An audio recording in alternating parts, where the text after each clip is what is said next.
STARR Radio UK, your favorite African and Caribbean radio station in London.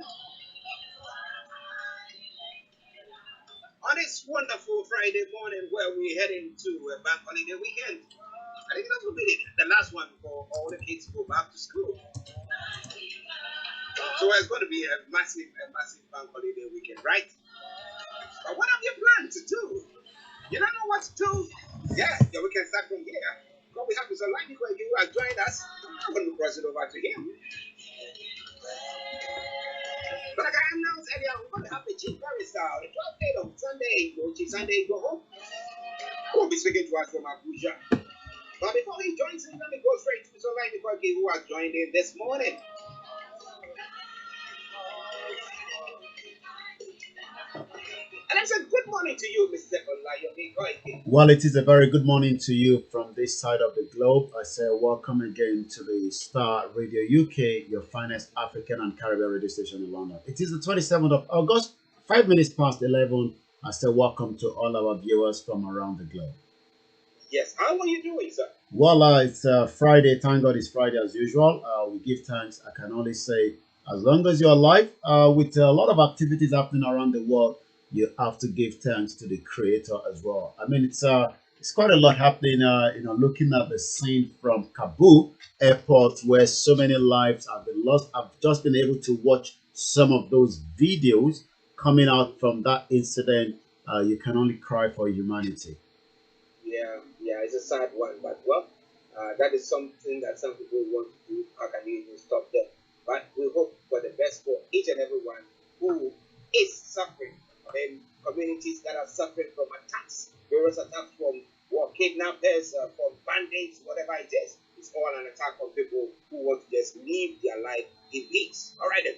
But here we're going to bring you what is happening from Nigeria. But before then, we're supposed to have a chief barrister. Can you talk briefly about him before we have him on?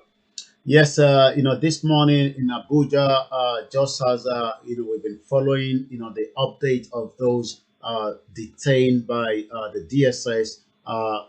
There was a press release from Chief Sunday Igboho as well. There was also a press briefing to the media back in Abuja by the lawyer of Chief Sunday Igboho, and part of that is while he's going to be speaking to us as soon as we have a signal from Abuja, just to give us an highlight. If we remember that there has been a case that is going on presently, but apparently the judge have made a bail release. I've signed the bail release of these 12 individuals that have been held since the 1st of July. But DSS, after signing of that, release, coming up to almost 5 days now, have not yet abide by that, and that is why the representatives of Chief Sunday Igboho called the media this morning to speak to them, and have given the DSS 48 hours to release them as well. Well, interesting. We hope we are trying to get in touch with the chief barrister who has granted a press conference pertaining to the judges. I mean, bail signing of the bail for the release of these people. Yet the DSS, like I said the other time, they seem to be a law to themselves. So the judges can say whatever, they go and they do whatever. That seems to be what is going on. But we are doing our best to get in touch with Abuja, and once we have that, we'll bring him on. But let's go back to that issue. The judge signing the release. 5 days now, and nothing has happened. Was it for the 12 or for some of them? All the 12? Well, it was meant to be for all the 12. That in as much as the DSS wanted to hold back some of them, but that was not granted by the court. By the honorable judge that requested that all the 12 must be released. On bail. The bail has been affected very well, but as you can imagine, the DSS is overriding that presently. Even though the court has requested each of them to be released on bail, and the question then is, is the DSS now bigger than by the law, which a lot of Nigerians this morning are wondering, because if the judge has requested that, then you'll be wondering, what is going on in terms of why they've not been released yet. But like I said, the lawyer have now given 48 hours, for the DSS to release them. Barrister Pelumi Olajengbese, that is representing the lawyer to the 12 of Chief Sunday Adeyemo Igboho, at that press briefing that came out this morning from Abuja. Listeners, that sad story happening in Nigeria. Now, let's look at the way the DSS is behaving. Now, it's like back in the day when we had the military, we were not in democracy, and therefore the court can say something, and the ruling government says, the military junta can say, this is what we are doing, and it overrules. But that's not what we live in. That's not the dispensation that we live in. We live in a dispensation of democracy. So why are other lawyers in the country not raising their voice or the voices against that? What is happening? Well, you're quite right. You will wonder that in a country that we are not longer in the military rule. I mean, if this was a military rule, the military could easily override it. But since we are no longer in that military dispensation, we are now in democracy that came on board in 1999. In as much as it's not perfect, a lot of issues around it, but at the end of the day, the law is the law. And nobody is bigger than the law, not even, the Director General of the DSS, not to talk of those within the confinement of the DSS as well.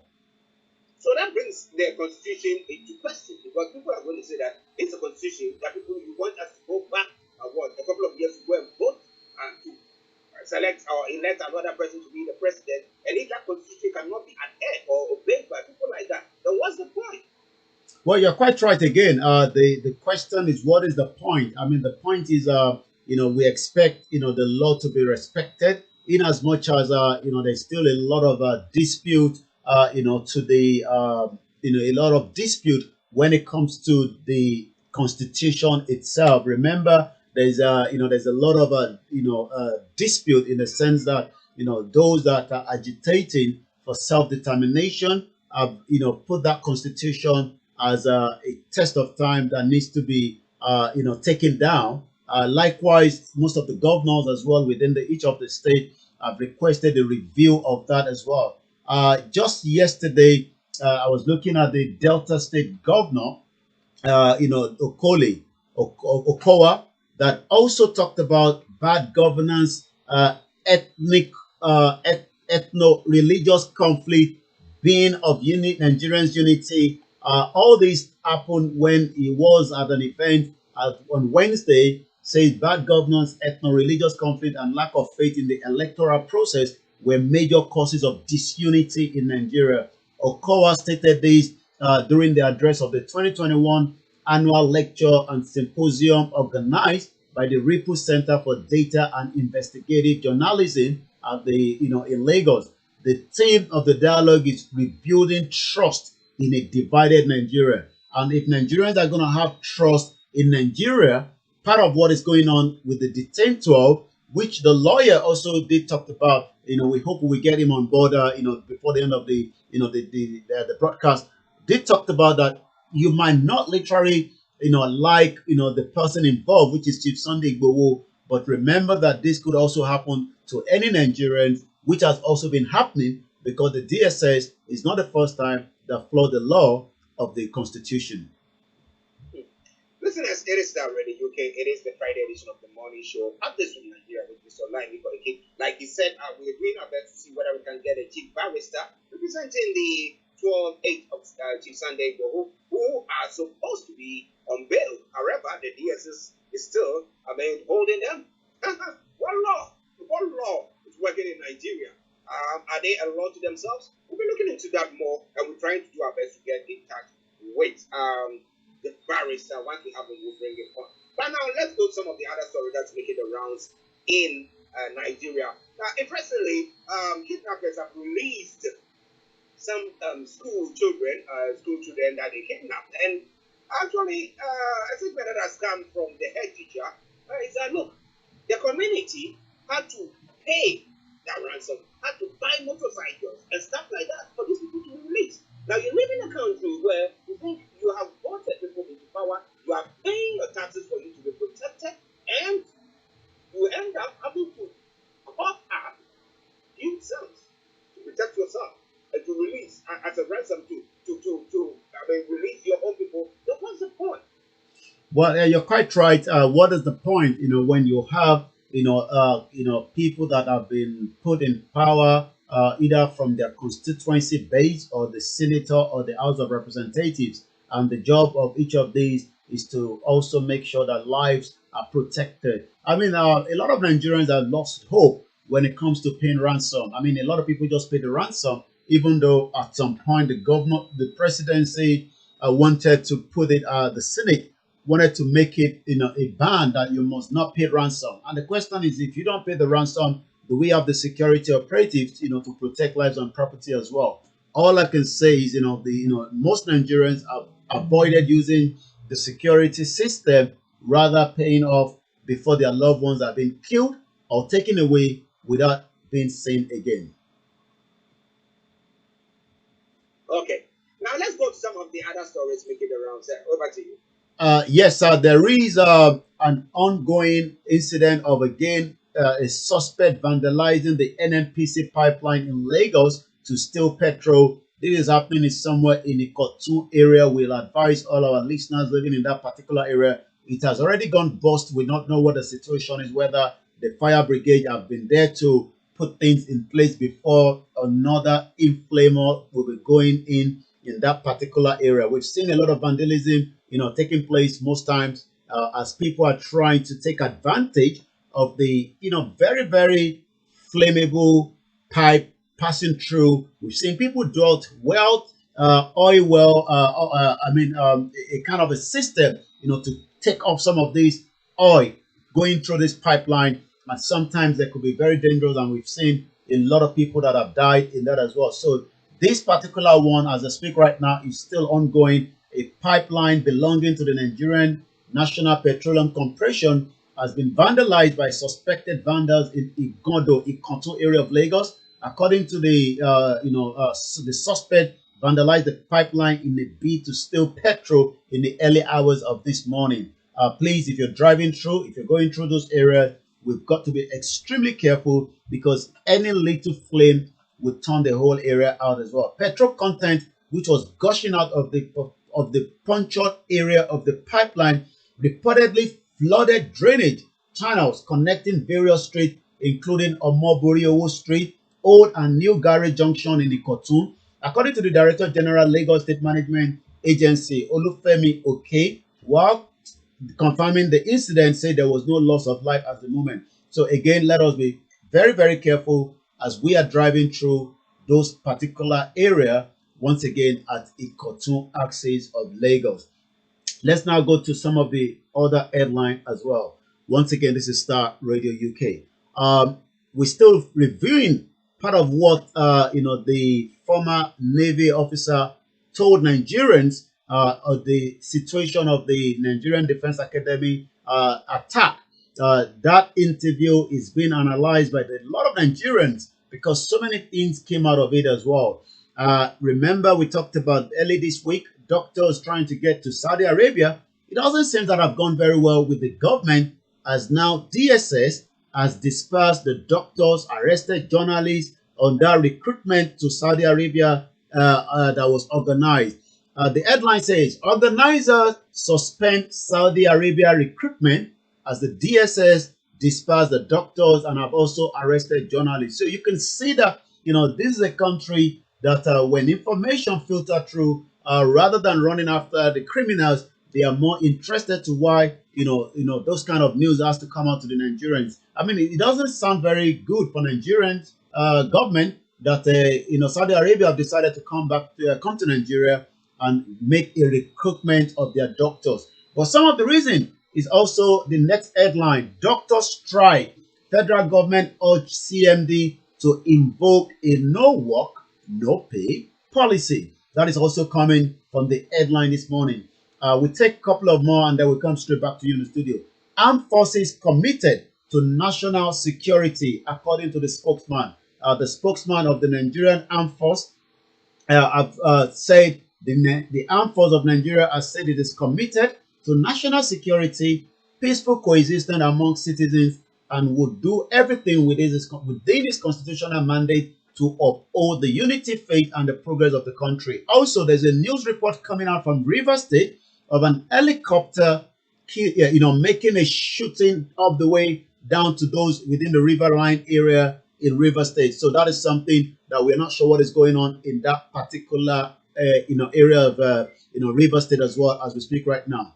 Insecurity, sit up, Southern, Autumn, others tell the federal government.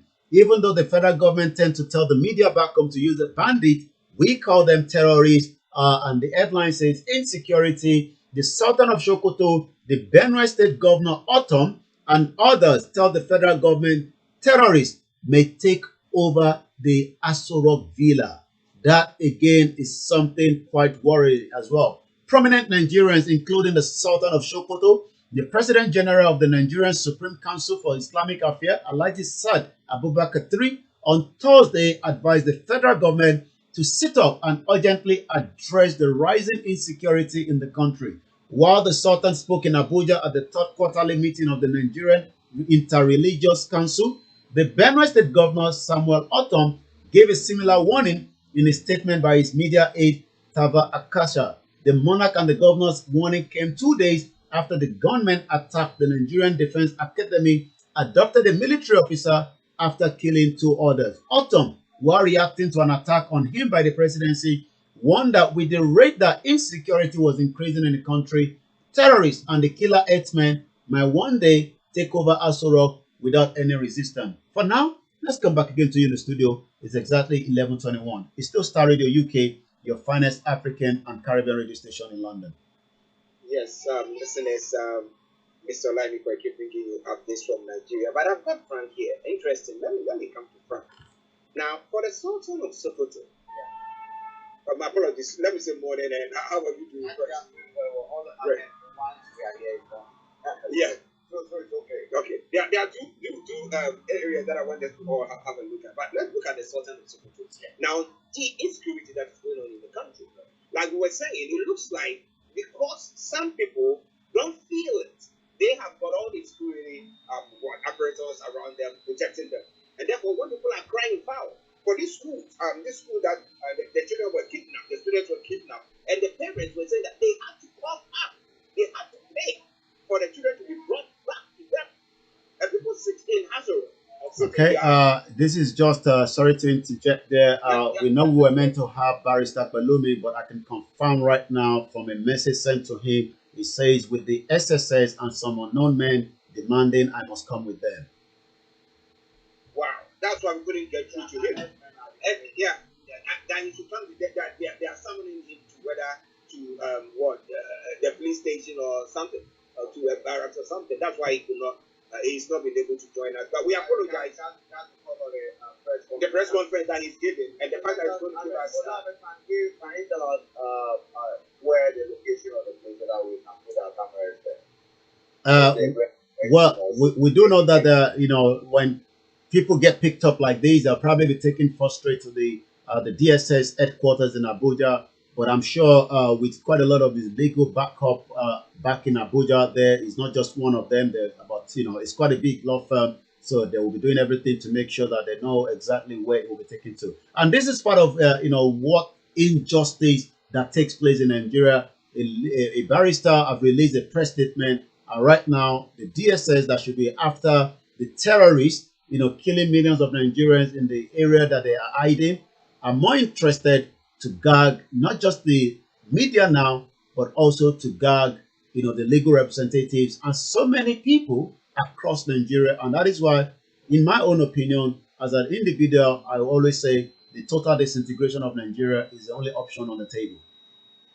I think we've gotten to a point where I will agree with what you guys are saying, because I always try to see, let's see whether we can have an amicable settlement on that. Let's hold the peace and maybe let's work together in unity. But with what is going on, Frank, it's a difficult one.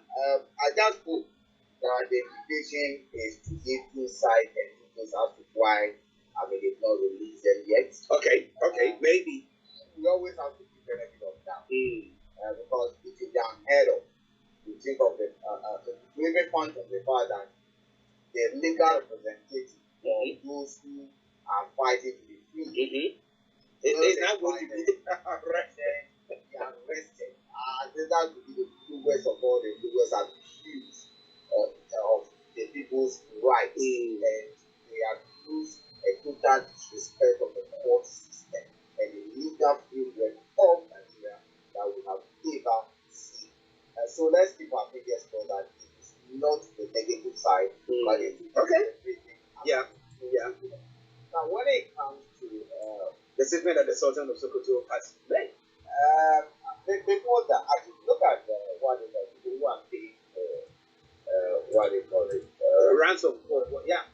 Interestingly now, they are paying something that will come back to locate them. The reason I say this is the motorbikes that they bought is to facilitate the movement and the kidnapping of the people. Yeah. You see how the criminals are operating. Yeah. So buy a motorbike. Then we know some of these people use motorbikes as a way of getting out and coming into all kind of harm. So now you are facilitating even their activities. And don't be surprised the next morning or 2 days they cannot pay. What a motorbike. Now we are going to unleash. Now we're coming back and we take it now we want the pickup. It's unfortunate about the Tesla guys. Actually, like a father, a mother, they will do whatever they can to want to save their kids. And anyone in their shoes with kids having kids now will even sell their last drop of blood. If that will guarantee or bring them back their children. I would say if my child was involved, I wouldn't think of all these kind of English and logic. All I want is my children and my kids back. And therefore I understand what the parents might have gone through and what would have influenced their decision. But it's exactly the statement that's where the parents take.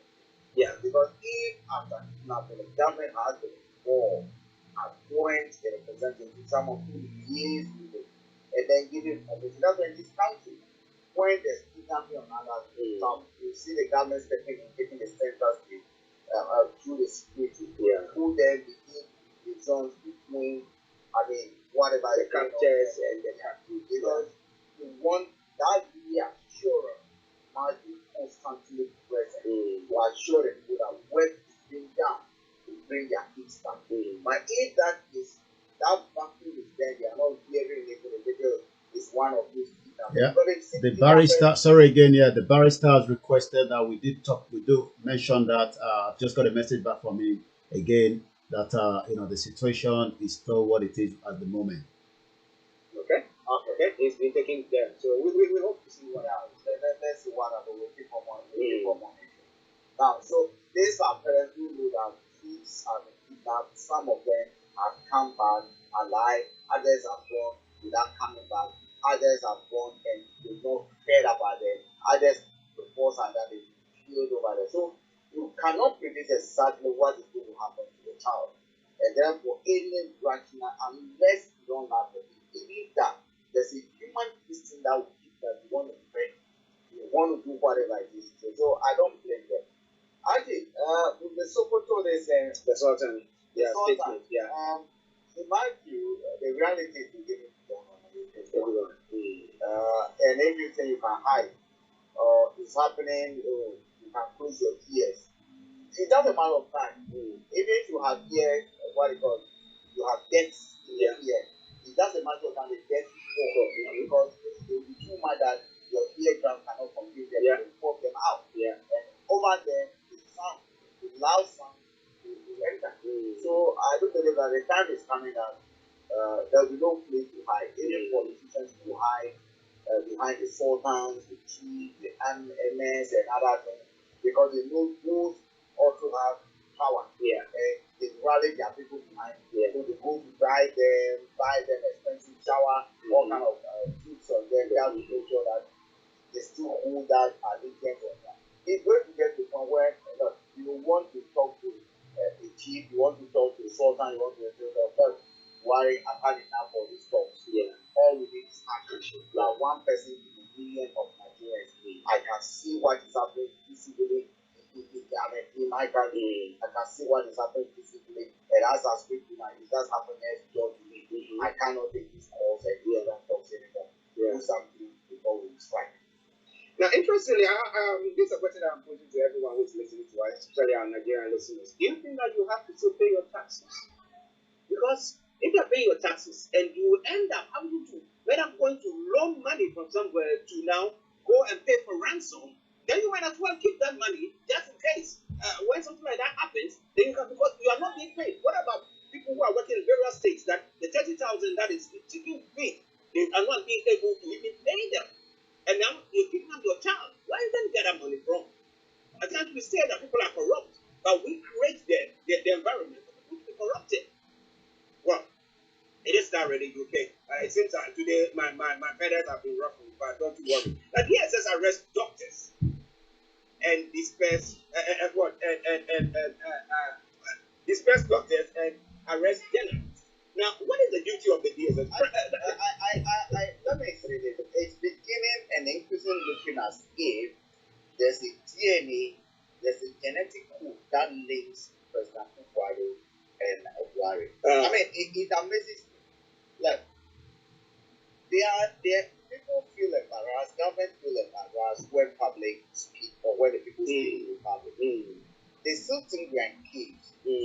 Look, what happened, if you look at Ghana, we see how people have gone after journalists. We see how, you remember the national security going after the city FM, journalists, My own friend, their forces at the point a house in some time. Death threats and other things. We've been told journalists have to flee the country as a direct result of that. I think the president of Ghana was in Germany 2 days ago. Reports that are coming is that his bodyguard, I'm coming to link this to what is happening in Nigeria.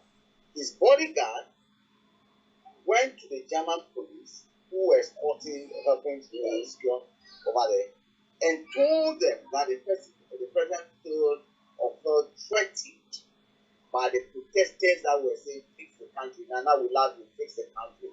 That felt threatened. And you know what the German police are told to have done? They gathered these protesters and then asked everyone to leave their ID. Right? And searched all of them. Now, and then the protesters were demanding from the police, why? They said, well, we're doing our duty. The bodyguard to your president or the president came to tell us that they put threatened. And if you use the word threatening, he will be armed, or he might be armed or something. And therefore, it's our duty to make sure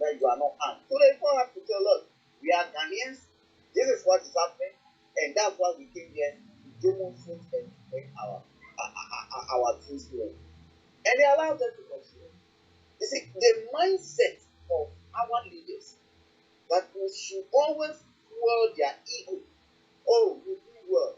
What is the best? When you are doing rubbish, you're not feeding the people. Doctors are on strike. They are going to meet their needs. They are running away to seek refugee. yeah. Somewhere again, you are declaring security of them.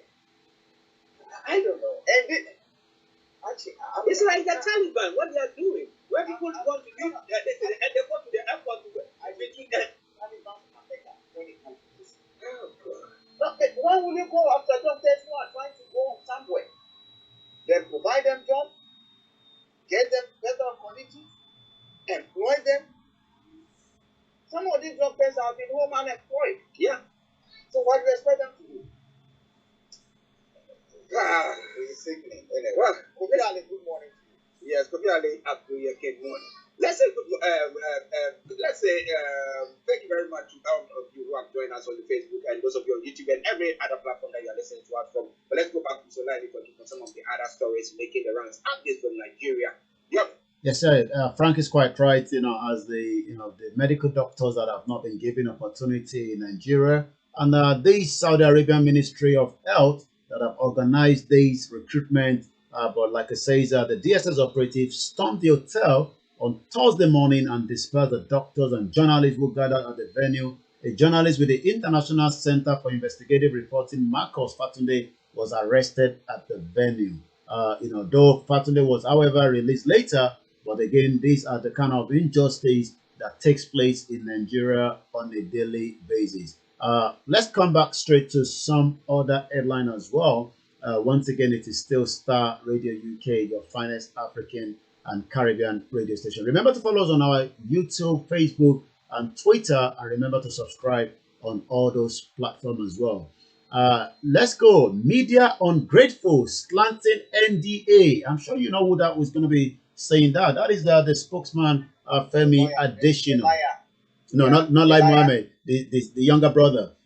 Media ungrateful Nigerians slanting the NDA attack as failure of Buhari regime. That is Femi Adesina, the spokesman for President Muhammadu Buhari, and haters of his principle portrayed the bandit attack on the Nigerian Defense Academy as a failure of Mr. Buhari regime. Mr. Adesina, in an article yesterday, said the media slanting the attack on NDA that left at least 2 dead and 1 adopted to portray Buhari as a failure.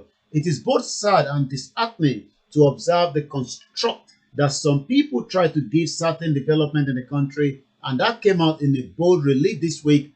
Attack on the officers' quarter of the Nigerian Defense Academy, where 2 people were killed, 1 adopted. The news headline, the slant of the story, the analysis, the discussion, all tender to paint a narrative of humiliation of our military, the failure of the government, and the fact that anarchy had been unleashed on the land. This is coming from Femi Adesina. We'll go straight to what is happening again on some of those headlines, and then we'll come back slightly back again to you in the studio. Once again, it is still Star Radio UK. It is the finest African and Caribbean radio station in London as we continue with the Friday. It seems, a bit of growth is taking place after, this government came in 2015. It's been a very low one because, looking at the inflation and looking at the growth, but at the second quarter, that has literally gone up a little bit as a 5.01% second quarter GDP growth has excited Nigerians. Whether that is going to have implication on those on the ground, we would have to wait and see. According to what we know by the National Bureau of Statistics yesterday, showed that 5.01% jump in the growth compared with the 0.55% recorded at the Q1 of this year triggered excitement among Nigerians. This indicates a silver lining that the country may be returning to real growth after adjusting to inflation and population growth. The GDP growth recorded was the highest quarterly growth since 2014. Owing to this, President Muhammadu Buhari has expressed excitement over the development. Also, the special advisor to the president on economic matter, Dr. Adeyemi Dikpeolu, attributed the GDP performance to some intervention put together by the federal government to reposition the economy after devastating effect of COVID-19. We take one from the business. We go straight to what is happening on Twitter. Then I come back to you again in the studio. Shipper Council collaborate with FRSC apps on safety standard. Also, Sahara Group provide 21% of energy to Nigeria, says Buhari. OPay assures customer of excellent service. Federal government begins training for 900 MDAs on budget preparation. The stock market appreciated by 0.07 amid expansion in GDP. And then we go straight on part of what is trending on Twitter. It is exactly 11:38. It is the Friday edition.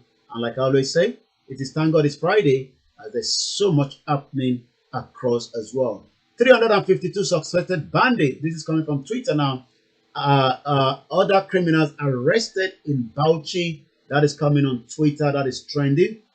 Also, that is trending is quite a lot of the focus on the Nigerian armed force as we speak right now, with especially the situation happening as well. Sarah is also speaking against the situation with the journalists and the those incident at the Abuja Sheraton Hotel yesterday. Sarah, as we know, is the Social Economic Rights Accountability Project, promoting transparency, accountability, and respect for social economic rights in Nigeria. The reported harassment of doctors seeking Saudi Arabia recruitment and attack on journalists by Buhari administration is a blatant violation of their right to liberty and to move freely, including out of one's country. We will see in court if the illegality continue. So that is coming from Sarah this morning. They are always there when it comes to some of the situation. Also, Sarah to sue Nigerian Broadcasting Corporation over the query issue to Channels Television. Three of their journalists were questioned all the way through yesterday at the Nigerian Broadcasting Corporation in Abuja. They've been released for now, but it shows that the media back in Nigeria goes through a lot of difficulty when it comes to reporting as well. I'll take three more from Twitter and then come back finally to you in the studio. If they can do it to Channels TV presenter, if they can do it to Mazin Amdekano, if they can do it to Sunday Igboho, but Gumi and Patami can walk freely after the links of their involvement with terrorists, then Buhari's government is a terrorism. That is coming from Ifa Funshaw at Fons Graphics, which is coming as well. So we take the last two as we start to wind down on Twitter and then return back to you in the studio. If you just join us, it is still Star Radio UK. Also, according to Ilana Modua, if NDA was in Southeast and such attack took place by now, the army will be burning down the Igbo villages and killings of the Igbos, and also on the be informed the Ninas movement, the process. Number one, repredition of the 1999 Constitution. Number two, constitutional force majeure. Number three, transition. Number four, referendum. Number five, a new constitutional order. And that will be for me. I will now come to you now in the studio. Once again, we follow the development in Abuja, and we will give you more update of that as we get it. But for now, let me come to you back in the studio.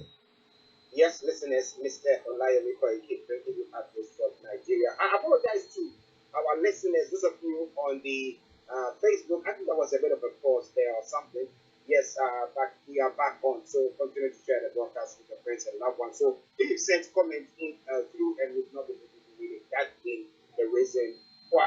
Okay, but let's look at this one of the stories that you picked up on, and then we can bring the update to those. Anytime you have the information from the barrister, we will be bringing it to our listeners. Now, pertaining to the attack that took place in the military academy, where government spokesperson has come out once again to come and say that you cannot blame it on the government.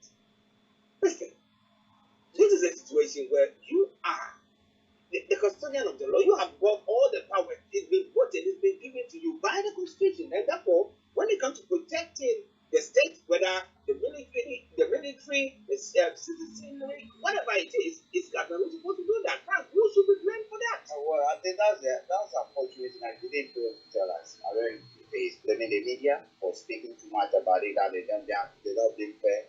But you see, when you're a father, everything that goes on in your house, you carry the of course. Because that's what leadership is all about. Right?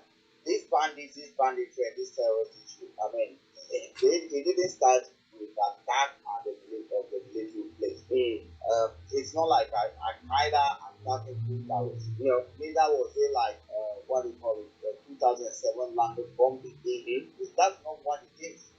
Are you getting it? Yeah. This is a consistent, persistent attack on individuals, people, farmers, villages. Yeah. So it's something that is ongoing. It's become a daily routine that it is abnormal if we wake up every day and we do not hear anything of the sort. Yeah. Because it's now been normalized. That attacks on Nigerians and Nigerians is a normal thing that you should be prepared to endure once you are within the territorial confines of Nigeria. Yeah. That's what it means. Yeah. And again, he says that well, if you dare want to speak about it, then they expect that the TSS will come after you once you are within the territorial confines of Nigeria. So it is not being normalized. Probably that's why you think that, oh, it's not normal, so we shouldn't talk about it. Are you getting it? Yeah. But you see, it is not right. It is not normal. It is not normal. Look, you cannot be raping a lady every day because she's not complaining. That's all right. It's all right. It's not right. So if he is in power, why does he move with security?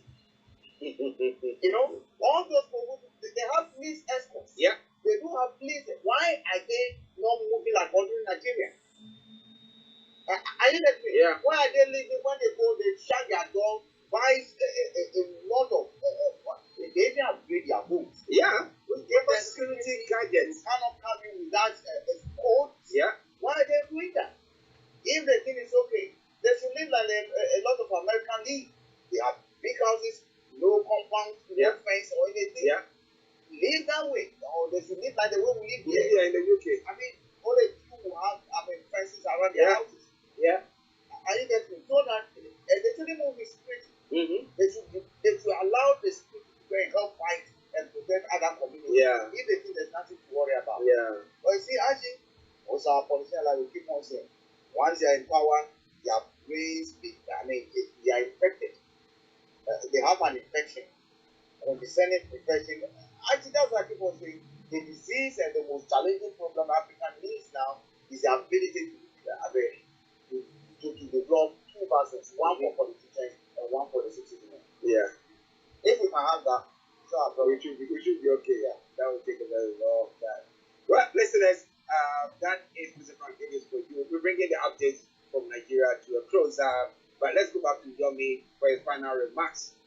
Well, it's still Friday edition, and then you still have the last segment of the program. Make sure you stay tuned as we continue to update you some of the other news on Star Radio UK. I'll be back again same time next week. But for now, remember, Star Radio UK will be giving you all the best that you need to enjoy throughout the weekend. Make sure you don't touch the dial. All right then. So have a lovely weekend and we'll catch up later. Bye for now. Bye. Well, listeners, that was Mr. Olani Koiki bringing you updates from Nigeria. Wherever you are, stay tuned, don't you go away. It is the Friday edition of the morning show. We're going to take a break. And once we come back, we'll continue.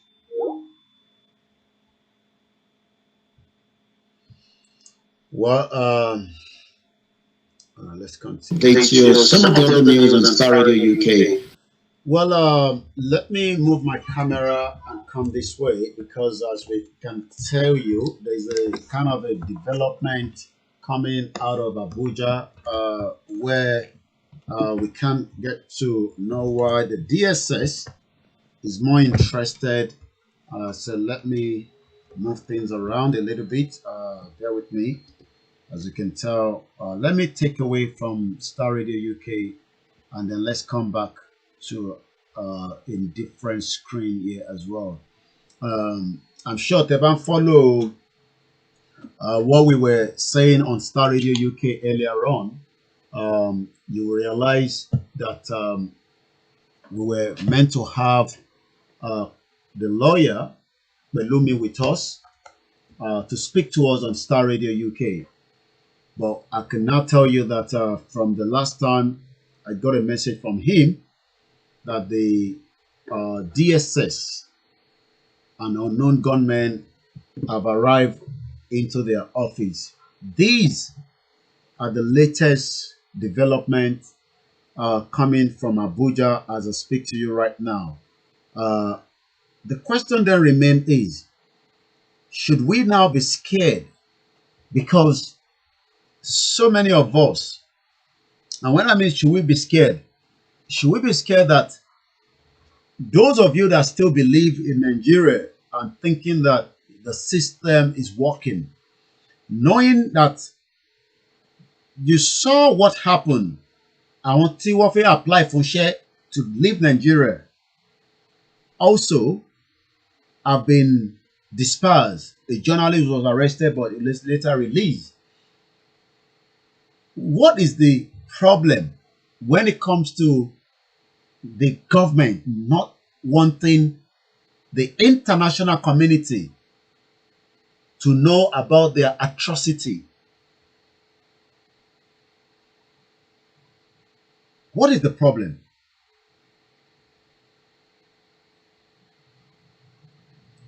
What is the problem that the international, the government,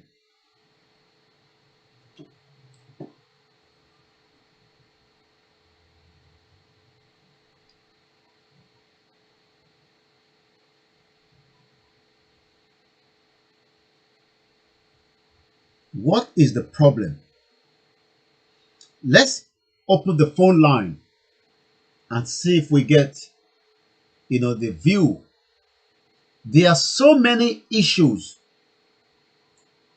pending that this government should be more interested. So many issues that the government should focus on, but rather the government is now putting pressure on human rights that we know is never existing anyway in Nigeria. And this is a kind of, pressure that they put on everyone. It doesn't matter who you are. The government put that pressure on so that àwọn tó wà nílé will continue to be scared. Tó bá ti lè gbé channels television, tó gbé this. I want to show you, I was just watching Showore's page on Instagram, and it was also, at that support as a brother, which he does all the time, to the channel's presenter. Even though channels on lórí TV one, but that doesn't matter. It was still there to give them a kind of a supporting morale. Let's see if we can get the audio. This was yesterday in Abuja.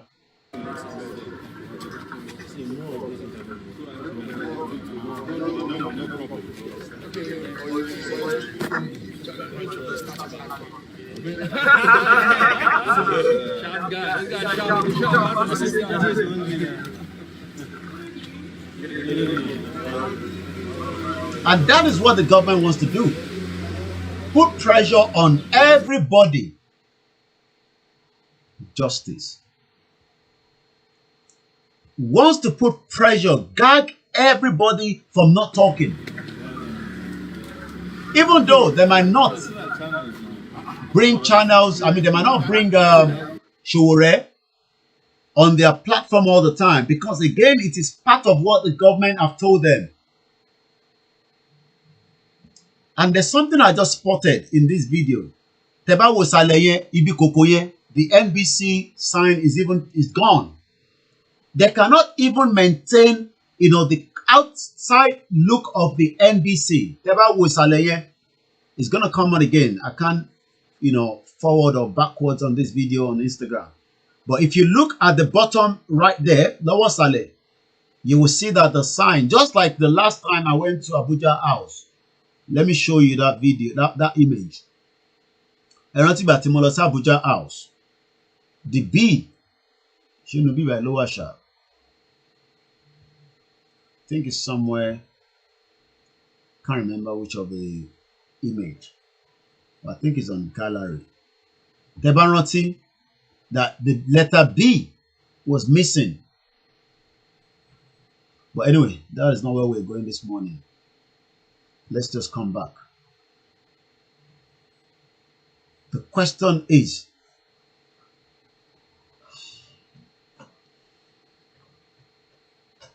a lot of people in Nigeria have been gagged from not speaking out. And when we get people that are bold enough, like the brother, uncle, father that spoke to us yesterday, 2 days ago rather now, OLAYOMI, the former Navy officer.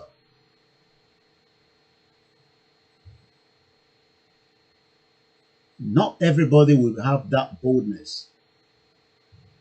Forget about Showore believe in one Nigeria. That's not the issue here now. The issue is, he still have the guts that millions of Yoruba people don't have to even challenge the system.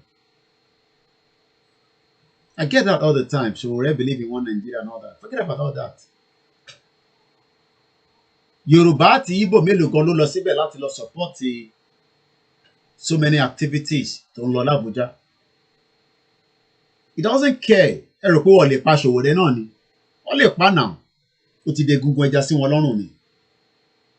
So every time people say Showore believe in one Nigeria, it doesn't matter. So because he believe in one Nigeria, at least he's still giving his own support. Ìjọ on the channels television gbé Showore kó wá sọ̀rọ̀. Even Seun Okinbaloye, that is also my friend.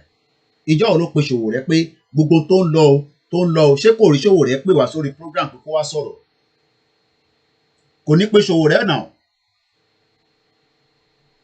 Thank you very much, Mama Mi Adesanya. Showore is an human rights fighter.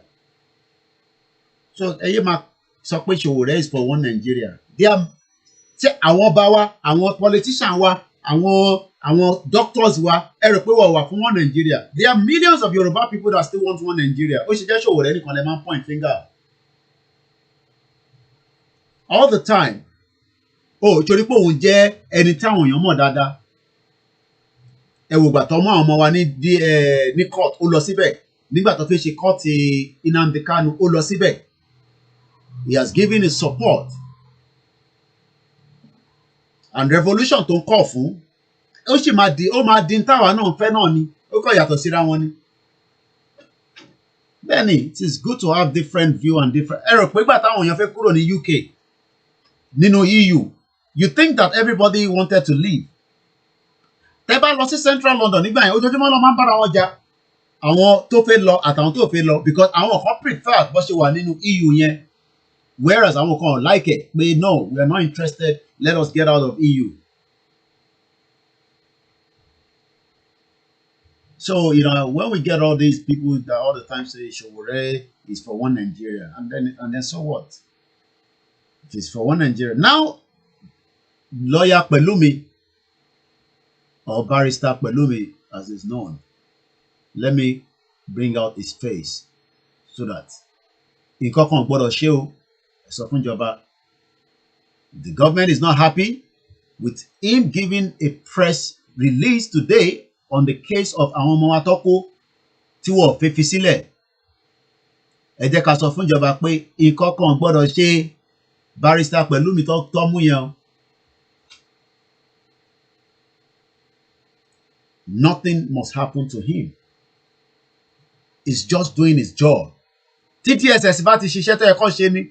We will not be sitting here again and be talking about, barrister Pelumi. But again, we hope it will be resolved amicably between the DSS and our legal representative. But we just have to put it on record that men of DSS and unknown gunmen approached his office because he was meant to be with us on Star Radio UK at 11 o'clock for a brief. And the message is sent to me as at 11:19 a.m. was, I am with SS and some unknown men demanding I must come with them. Come with them for what? Ṣé láti lọ bá wa release àwọn ọmọ wa ní because àwa la máa lọ bá wọn. Ṣé DSS máa tún wá ń báyàn pé àwọn ọmọ tó wà ní custody wa lọ́yà ìwọ máa bọ̀ torí pé wọ́n ní agbẹnusọ wọn. And that is why we are saying that the country is not working. And that is what we stand on. And that is what Chief Sunday Igboho stand on. That is what Baba Professor Banji Akintoye stand on. That is what millions of us stand on. And even if we have some Yoruba that says, no, we want to be part of Nigeria, that is fine. I want to look on what to now. At least I'm sure will be more than 2 million out of all the Yorubas in the world. So Estonia is just only 1.3 million. And they are even part of the UN Security Council. Estonia, ìlú tó pé 2 million in population. So ìlú tó pé 2 million population. So kí wá ní wàhálà tiwa táwa bá wá sọ pé a fẹ́ dúró nínú Nàìjíríà mọ́. Àbáláyé mi ò yé yín.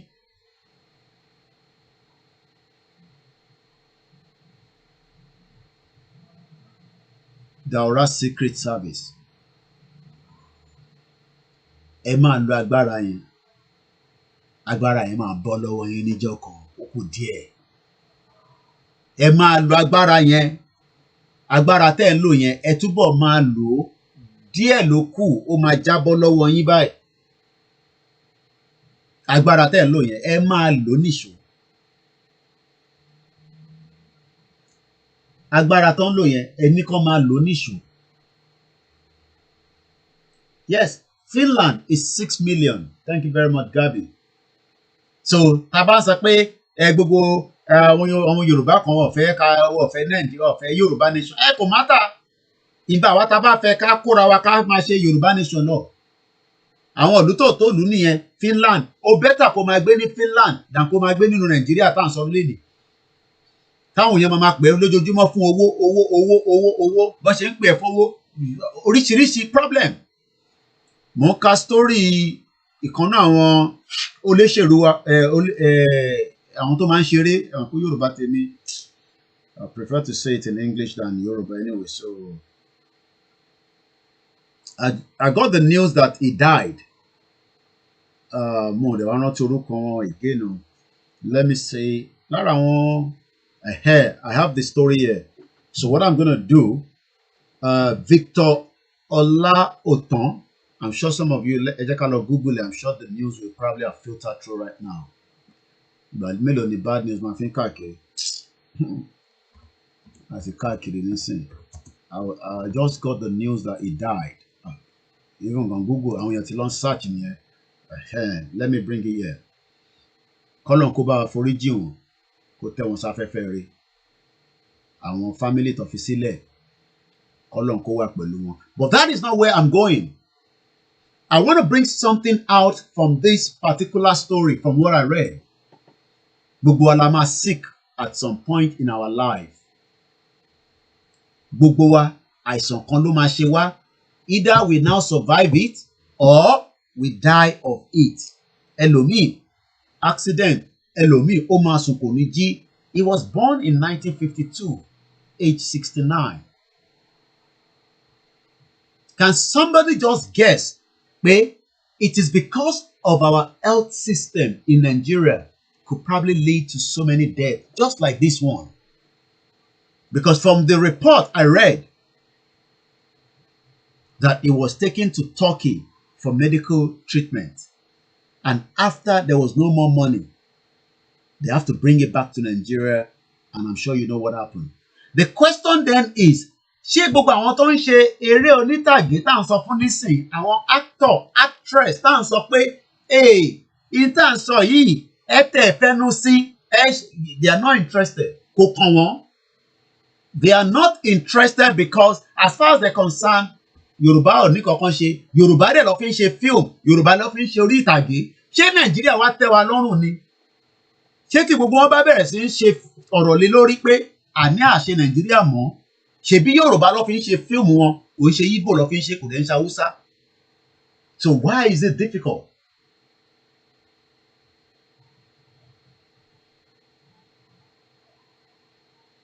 Oh yes, DSS just arrived at Barrister Pelumi Olajengbese office some few hours, well, not even an hour now. Well, to be an hour because it was meant to be with us on Star Radio UK. So just about 9 minutes past 11, unknown gunmen and DSS arrived at Barrister Belumi Jengbese, Ola Jengbese, that is representing the 12 in Abuja this morning. This veteran that died, Kolon Kufonuke, is a Yoruba man, Abi, because looking at that name, Victor Ola Oton, soap opera, but the healthcare system in Nigeria was not available to take care of him until his last breath. Kò tó bá jẹ́ pé healthcare system Nigeria wà ní, there is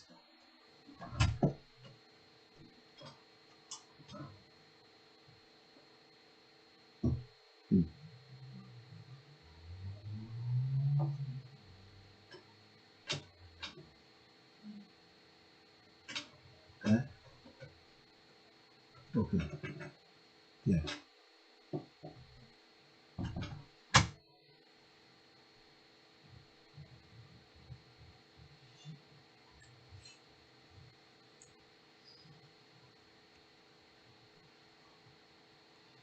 Kí ló ṣẹlẹ̀ mọ́ live? Kí ló ṣẹlẹ̀?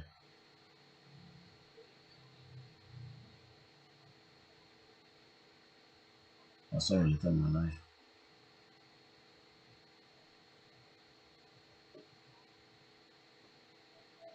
Showore is following what is happening. Ẹ rò pé ó gọ̀ ni.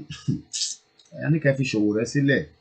Ẹ jẹ́ ká fi Showore, ẹ jẹ́ ká tún sọ̀rọ̀ nípa ẹlòmíì. Millions of Yorùbá tó ì tí tẹ̀lé wa, ẹ fi Showore sílẹ̀. Àwọn tó ì tí tẹ̀lé wa, àwọn actor, actresses, bàbá yìí nísìnyí, kọ́lọ̀ fọ́runkẹ́, ó ti lọ báyìí nísìnyí. Health issue wà lára tí ó fi lọ sí Turkey tán ni wọ́n fẹ́ lọ fún ní treatment. Kódà nínú tí mo kà pé $1,000 wọ́n fún wọn ní owó, bọ̀ pẹ̀lú ẹ̀ owó yẹn ò ká. Ẹ mọ iye èèyàn tí wọ́n ń tọ́jú nílùú òyìnbó with millions of pounds tó ń tọ́jú kó tó di pé bóyá ẹni yẹn máa survive ẹ̀ àbó máa kú, but he is gone. And thank you very much, Loye. I don't know whether it's a female or male. Thank you very much for that response. Yeah, Showore is doing great. So just like you, Koiki, thank you very much. Yeah. You know, let's just let him continue what he's doing. Revolution, no. Oma David, ẹmọ tán pé revolution ni. Ìjà ni. Ìbí yẹn lọ ṣe dé mọ́lẹ̀ l'Abuja. But let's come back to our actor and actresses that refuse à ń sọ̀rọ̀ in tó jẹ́ àṣà wa, ìṣe wa. Ṣé báwọn ọlọ́tẹ̀ ń ṣe fíìmù àwọn ọlọ́gbọ́n Yorùbá tó dán mọ́rán lẹ́nu, but wọ́n refuse nígbà tó yẹ pé in tá à ń sọ yìí kò kàn wọ́n.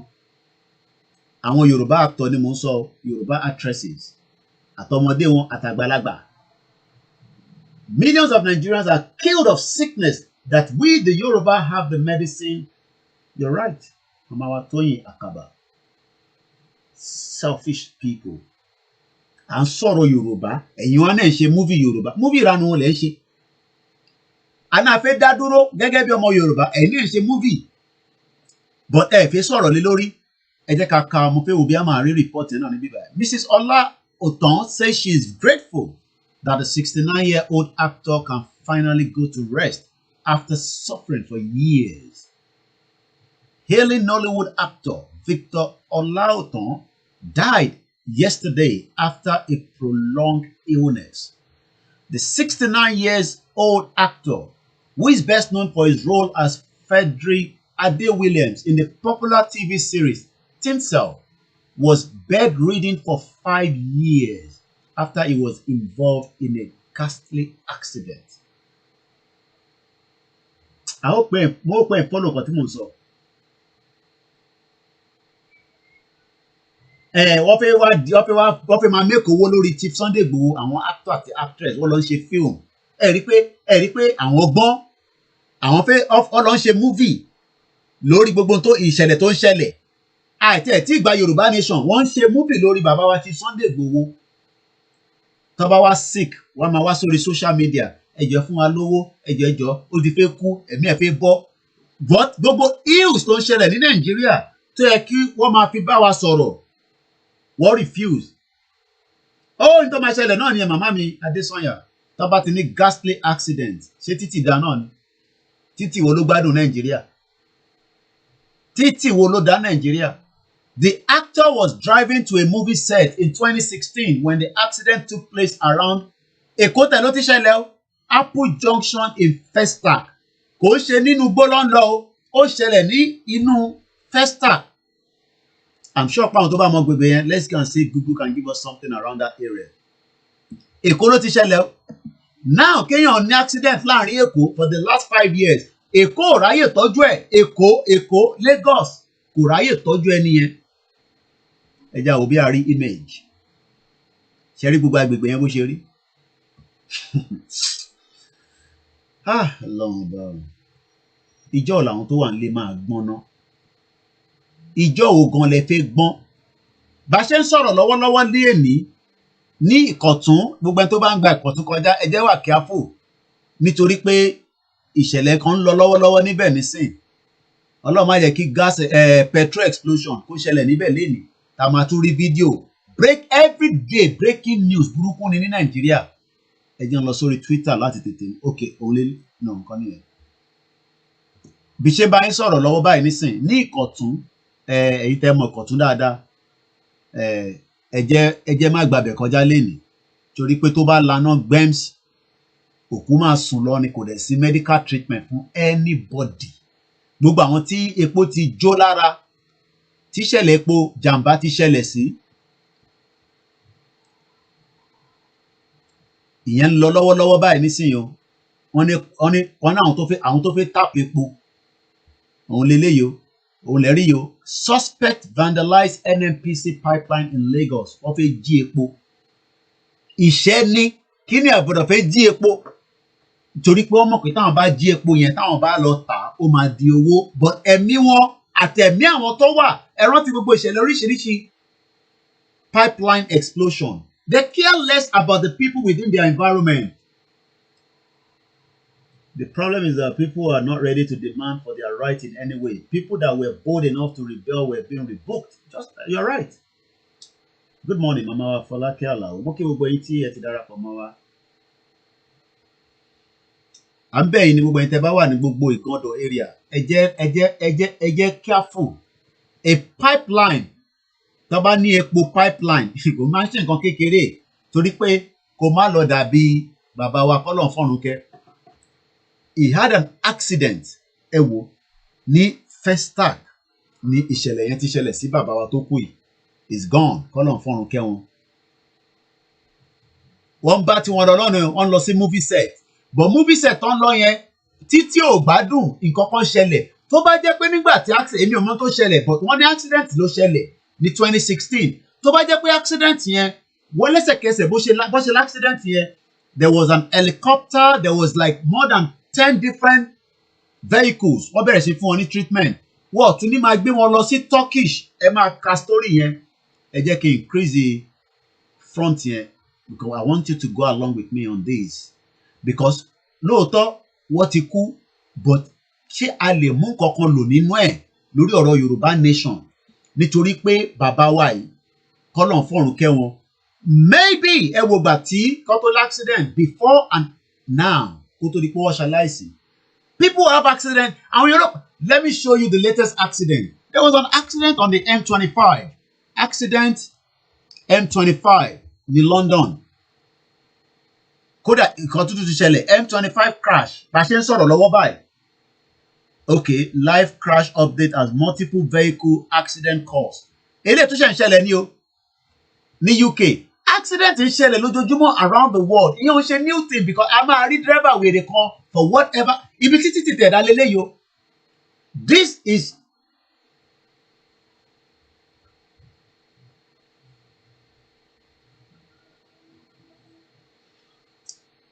is even a road that is well taken care of.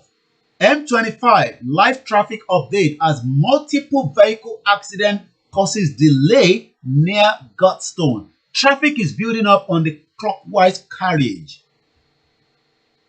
But there was a one that was even fatal. People died. Accident in London. M25 traffic update as accident near Leatherhead causes delay. Tẹ́ bá wo image yẹn níbí báyìí, ó dà pé ibi tí accident yẹn ṣẹlẹ̀ nílé. But there was a particular one, mo fẹ́ kà jáde, that people died. Àwọn èèyàn máa ń kú lórí accident náà ní UK. Let's go back again. Dartford tunnel closed 2 hours ago because of an accident. Normal ni pé kí accident ṣẹlẹ̀, but it is the duty of the government to make sure that they provide the necessary facility to secure lives and property.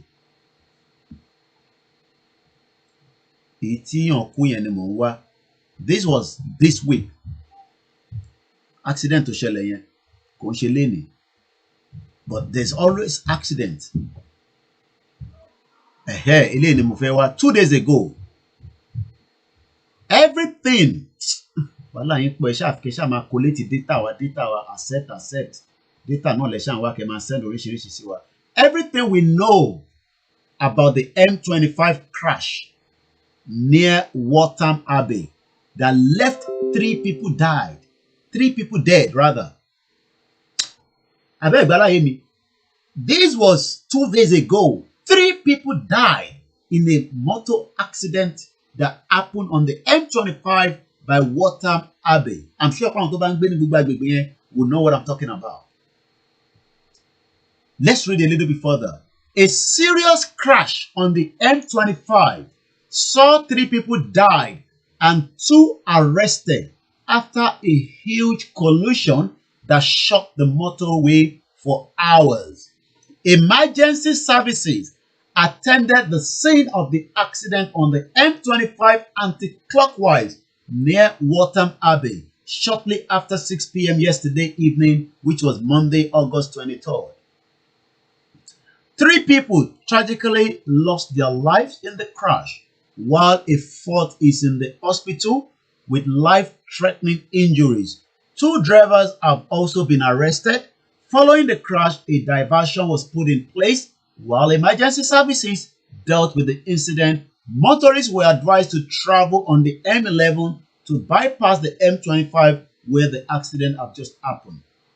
So, ta ló wá sọ pé kò sí accident nílùú òyìnbó? Accident ó yapa lójoojúmọ́. Then we'll be a marry video, because sometimes we get videos. So, but the thing is, when accident does happen, there's what they call the emergency services to make sure that they can take care of the people. 3 people. Let's see if we can get this video. I think this one is much. I don't have the copyright to the video. All right, let's accident here. Can you see the vehicle? Let's watch it together. Content scene from some viewers may find upsetting.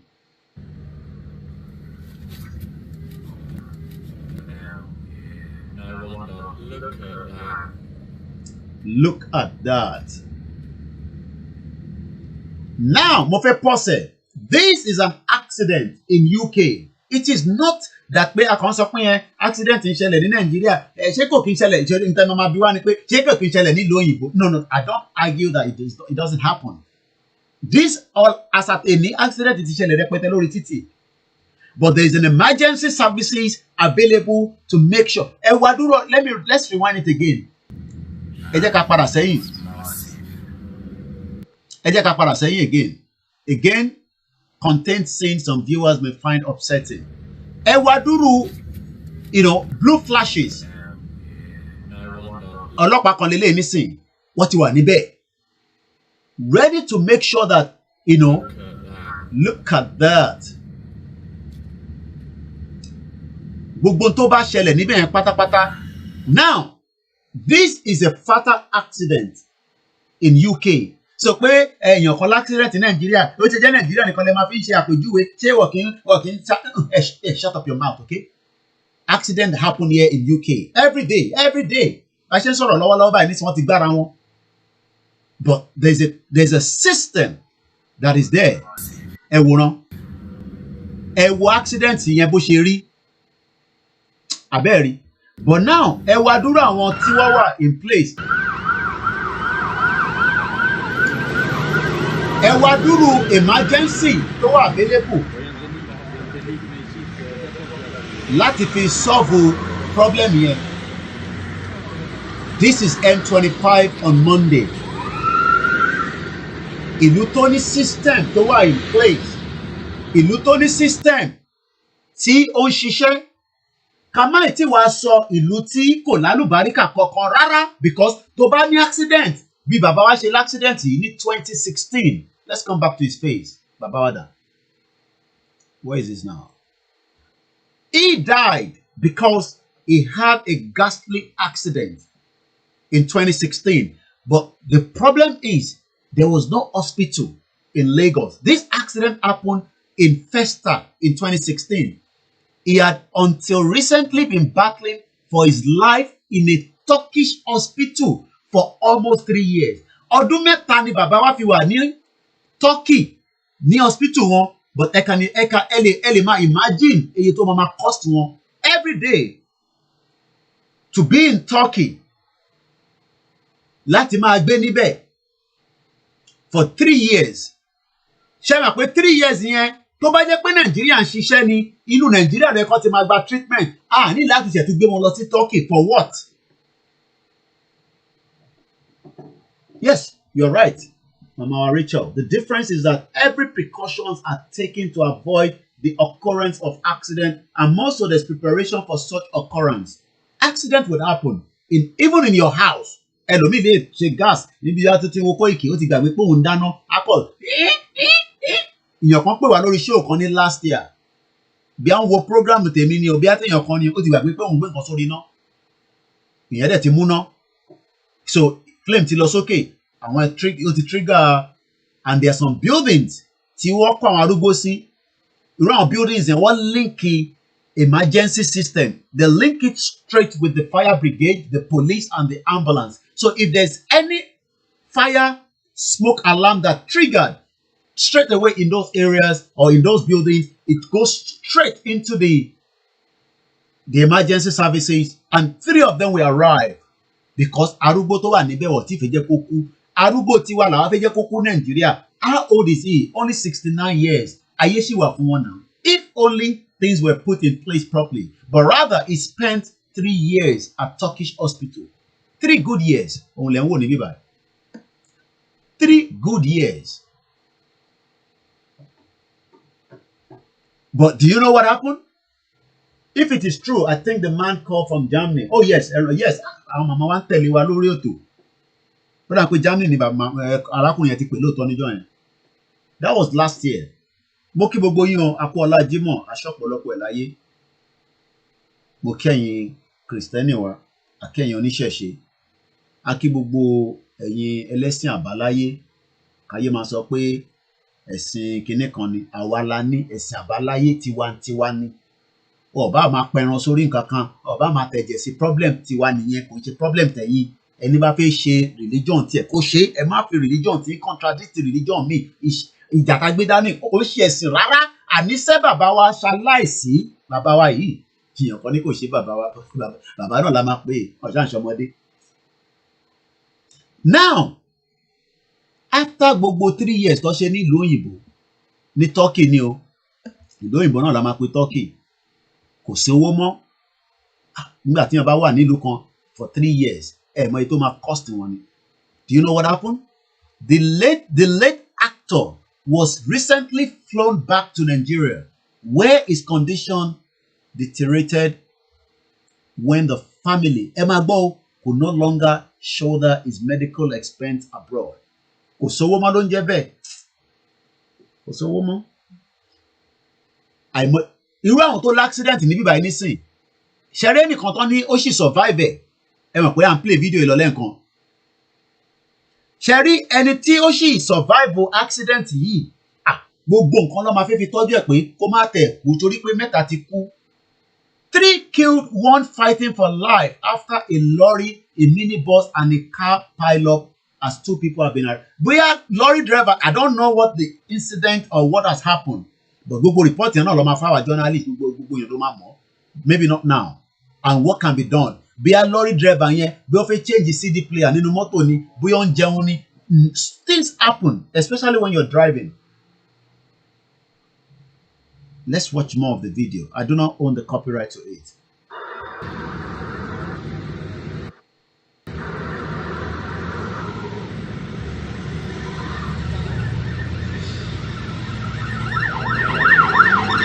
Ambulance, helicopter, park, especially when it involves people that have died.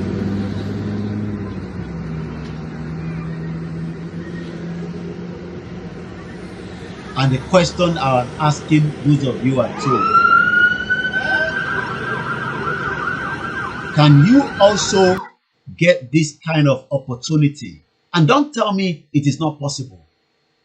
Nigeria have the wealth. Because that is the only person that believe can even give us what happened. Apart from we often make sure we save me. But this man, Mr. Olaoton, was brought back to Nigeria when the family were unable to continue his treatment in Turkey, even though he's from Nigeria. But Nigerian government, Lagos State, or the Yoruba State were not interested to take care of him. So, ìwọ tó ń gbọ́ mi nílé nísinsìnyí, my question to you then is, should anything happen to you, who can guarantee your safety in Nigeria? Don't ask me APC, PDP, pé Koiki, bí a PDP ló ń ṣiṣẹ́ fún APC, ìyẹn kọ́ mo fẹ́ gbọ́, ìwọ máa bí rẹ pé, if anything happened to me and my family, maybe if you are lucky, you have a family that is outside the country.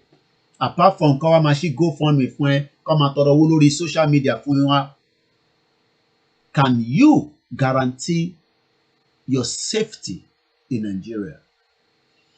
Ẹni tó bá fẹ́ràn rẹ̀, mo ti fi wọ̀nyí lẹ́ẹ̀kan, ẹ má dé agbègbè òun dànù. Má try láti lọ sí agbègbè yìí nítorí pé àwọn tó nífẹ̀ẹ́ yín, àwọn ti fẹ́ lọ jépo, ibẹ̀ yín ọba explode, kò sí tó kàn wọ́n, kọ́ ṣáà ti jépo, ìyẹn ní Ìkọ̀tún area, bá ṣe bá yín sọ̀rọ̀ lọ́wọ́ báyìí. Yes, Nigeria is a rich country, but the leaders are wicked. Nígbà tí president gan gba treatment ní Nigeria, lẹ́ẹ̀kan sí, tó bá mọ̀ pé Ìkọ̀tún ló wà, ó bẹ́tà kó má dé gbogbo agbègbè ibi tí epo lè lọ laná, torí pé ẹ lè rò pé ó ti clear lénìí, ó lè dàárọ̀ la èèyàn kan kọ̀ mu sìgá, àwọn máa ń làbókí. My brother, forget it now. This is dispensation. Ó lè jẹ́ láàárọ̀ la èèyàn kan máa kọ̀ mu sìgá, tá kọ̀ ju sìgá yẹn sílẹ̀ lẹ́yìn àfi làgà. So gbogbo ẹni tẹ́ wà ní Ọmọborí Owó Street, Old Garage, Ìkọ̀tún Junction, New Garage, Ìkọ̀tún Junction, Ìkọ̀tún Market, Ìgàndò Market, LCD, ẹ jẹ́ wà careful. Ẹ jẹ́ ṣe kí ni? Ẹ jẹ́ wà careful. Torí pé petrol là ń sọ. PMS flow from the pipeline has been successfully stopped. Okay. While repairs of the vandalized pipeline has commenced, operations are ongoing. Further details will come later. And the question then is, before we start bringing the program to an end, in 2018, after request financial aid to facilitate his treatment outside the country, after 2 years of incapacitated, can you imagine pain tí ẹni yẹn go through fọ́dún méjì? Bàbá kan bá jáde, Fẹ́mi Ọ̀tẹ́dọ́lá, ló bá ní òkè, òun á fún ẹ ní 39 million naira. Pẹ̀lú ẹ̀ kò solve problem yẹn. The actor's wife confirmed that the money was paid directly into the account of the hospital in Turkey.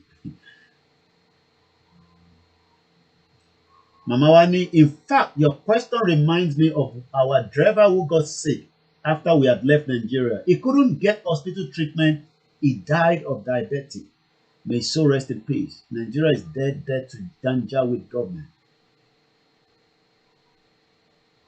Pẹ̀lú owó tí wọ́n rí gbà, ẹ mọ̀ pé àwọn àìsàn kan wà Ọlọ́run má jẹ́ ká rí owó yẹn kọ́ ló matter but tí ó bá jẹ́ pé ìlú òyìnbó nísìn ó tẹ̀ ní máa ronú pé ó fẹ́ náwó àwọn ọmọ ronú pé báwo làwọn ṣe fẹ́ rí owó because for every day tí bàbá yẹn bá wà lọ́sítítù níbi tó wà kó tó di pé ó kú I'm sure kó wá máa gbàdúrà pé kó tètè máa lọ ní o níbo la ti fẹ́ ro ó tó di gbèsè kó má jẹ́ pé ó máa so wọ́n mọ́lẹ̀ ní Turkey ó yá tètè yá wọ plane wọ́n kò fi padà wá sí Nàìjíríà wọ́n wá gbé dé Nàìjíríà náà tán Nàìjíríà government ò wá tún rí nǹkan kan ṣe sí gbogbo àwọn olórí those ẹ̀jẹ̀ ń sọ ní òyìnbó Yorùbá mi má lọ máa takora wọn those colleagues of his could not even come together. The major challenge, ẹ máa gbọ́, the major challenge is financial and that has been a struggle. Ask yourself, ṣọ́ra wa táwa nílùú òyìnbó tá à ń sọ pé a fẹ́ ayé tó dáa fún wa fún Yorùbá nation. These are part of what we will take care of. Tá bá gba Yorùbá nation tán. No Yoruba sons and daughters will ever again have to suffer for medical treatment. No Yoruba person ká má tẹ̀tí sọ àwọn tó bá ń gbé lágbègbè wa ìwọ mọ̀ pé àwọn tó ń jẹ́ ọmọ Nàìjíríà tó ń gbé nílùú òyìnbó bóyá wọ́n níwèé wọ́n níwèé wọ́n sì make sure pé wọ́n fún wọn ní good health care wọ́n gbọ́dọ̀ kú sínú ẹ̀ they are still taking care of them so ìwọ tó wá wà nílé Adékúnlé Adépọ̀jù good morning mo rí yín bẹ̀ màmá mi Grace Olúṣọ̀tọ̀ Abdulaziz Muki. I greet all our brother Biafra, sisters, and the Middle Belt as well. Don't allow politicians to deceive you. It is only a matter of time that things will happen to you, and you will realize that Nigeria is not there to support you. It is not a cause. This was a well-known actor within the Nigerian industry, film industry. He has done so many movies, Love Struck, as well as Three Wise Men, alongside Richard Mofe-Damijo and Zach Origi. But the question is, when he had an accident in 2016, ghastly accident, just as I've shown you, don't tell me it doesn't happen in UK. 3 people died in this particular one. But the only problem that this man had was he lived in Nigeria, a country that care less about human rights. Often told me later, we have Australian Medicare, free healthcare for everyone. However, people can opt for a private if they so wish. Bó ṣe rí gangan náà ní UK nìyẹn. Tó bá ní owó níbi tó wó dé, o lè sọ pé o like NHS. Èmi ṣe like NHS o.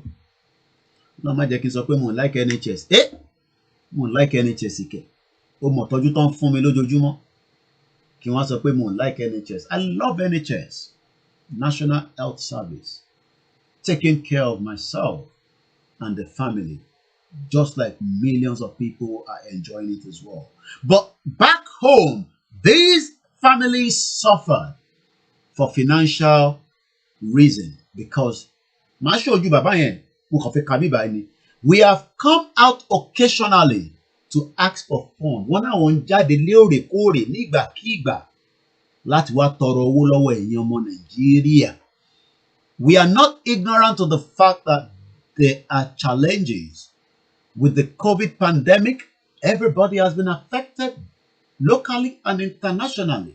Yes, thank God for NHS. I've lived here for 2 decades. I've never think about pé mo fẹ́ lọ sí hospital kí wọ́n máa wọ pé ṣé owó wà lápò mi ṣé kò sówó lápò mi. Láyé àtijọ́ tí mo ti ń gbé ìlú yìí. Láyé ni mo sọ mo ẹ̀ àbíyàn kan èyí tẹ́ ń wò mí tẹ́ ń gbé ní UK àbẹ́yìn tẹ́ ń gbé ní Scotland, Wales, Dublin. Ǹjẹ́ ẹ̀rọ oríjọ́ kan pé for whatever reason bóyá kò ń ṣèwọ gangan bóyá ọ̀rẹ́ ẹ̀ kan pọ̀ pé ìyàwó mi fẹ́ bímọ kò wá kọ́kọ́ sá lọ ná because ó mọ̀ pé ó fẹ́ béèrè owó lọ́wọ́ ẹ̀. Have you ever come across that? Oh yes, medical treatment in England is free regardless of the problem. Ó máa treat ẹ pa fún ẹni gbogbo treatment yẹn kódà wàá máa rò pé kí ló dé. As anyone watching me from around the world àtẹ̀yìntẹ̀ máa tún wò pé èèyàn kan pè ẹ́ ò ń gbé ní gbogbo ibi tí mo dárúkọ ẹ̀ má ó ń ṣe Nàìjíríà o má gba call láti Nàìjíríà kéèyàn kan sọ pé òun wà lọ́sibítù owó lọ́ fẹ́ gbà lọ́wọ́ ẹ o fact ni mo sọ fún ẹ béèyàn pa pè mí nísinsìnyí tí bá gbé call yìí hello kí ló ṣẹlẹ̀ ó wà lọ́sibítù kó yá tètè kọ́kọ́ já fóònù yẹn ná torí pé the next thing tó máa béèrè lọ́wọ́ ẹ ni pé owó dà màmá mi rẹ́rìn ṣé mo parọ́ ni but ṣéyàn kan ó mọ̀ kíyàn tẹ̀ pé ẹ́ hello wà látà kí ló ṣẹlẹ̀ ọmọ àti wà lọ́sibítù ṣé kò sí ó kàn fẹsẹ̀ gbá náà ni ọlọ́run fún lálàáfíà shorting phone treatment that's all but Nàìjíríà hello ẹ̀gbọ́n mi kí ló ṣẹlẹ̀ kí ló tún dé kí ló dé sọ̀rọ̀ náà ṣó lè sọ̀rọ̀ ni kí sọ̀rọ̀ kí ló ṣẹlẹ̀ wọ́n ti gbé wọn lọ gbé ta ní lọ wọ́n kọ̀ ṣubú náà ní àmọ́ tó ṣẹlẹ̀ ta ló ṣubú ẹ̀gbọ́n náà ló ṣubú ibo lọ́wọ́ wà nísìnyí wọ́n ti gbé dé wọn hospital bọ̀ wọ́n ní wọ́n nígbà wọn wọlé ṣé kò sí kí ló dé wọ́n ní ká sanwó card ìlú láìpẹ́ gbé Nàìjíríà nìyẹn o èyí tẹ wá ń lé ẹrù kó fọ́nì ẹ fíò pé ọ̀rọ̀ tá à ń sọ yìí ọ̀rọ̀ tó ń bà wá nínú jẹ́ lójoojúmọ́ táwa fi ń ṣe program ẹ̀yin wá rò pé fọ́nì ẹ wá tún máa criticize wa ẹ jẹ́ wá fojú bàbá yẹn hàn àti mo ti ṣàlàyé gbogbo tó ṣẹlẹ̀ fún yín ọ̀rọ̀ owó náà ni wọ́n ní but I have to pay bill ẹ máa gbọ́ ohun tó sọ níbí báyìí ẹ bá mi ṣírò $7,500 ẹ bá mi dá padà sí náírà ẹ jọ̀ọ́ torí Ọlọ́run èyí tẹ́ ń gbọ́ mi ọ̀rọ̀ tó ń dùn wá lọ́kàn òun làwọn tó wà nílé fi ń ṣeré kábíyèsí Ọlọ́run má ṣe o $7,500 ni wọ́n ná ní Turkey hospital every month ẹ̀yin tẹ́ mọ mass ẹ̀yin tẹ́ mọ further mass ẹ jọ̀ọ́ ẹ bá mi dá padà sí náírà èlò nìyẹn jẹ́ ní náírà exchange rate ẹ kà ó lo 500 kàtẹ́ give and take ẹ jẹ́ ká lo 500 ẹ má lọ púpọ̀ ẹ bá mi lo 500 naira to a dollar èèyàn kan wá ná $7,500 at NHS your life will be saved first and you will be treated with respect bẹ́ẹ̀ni.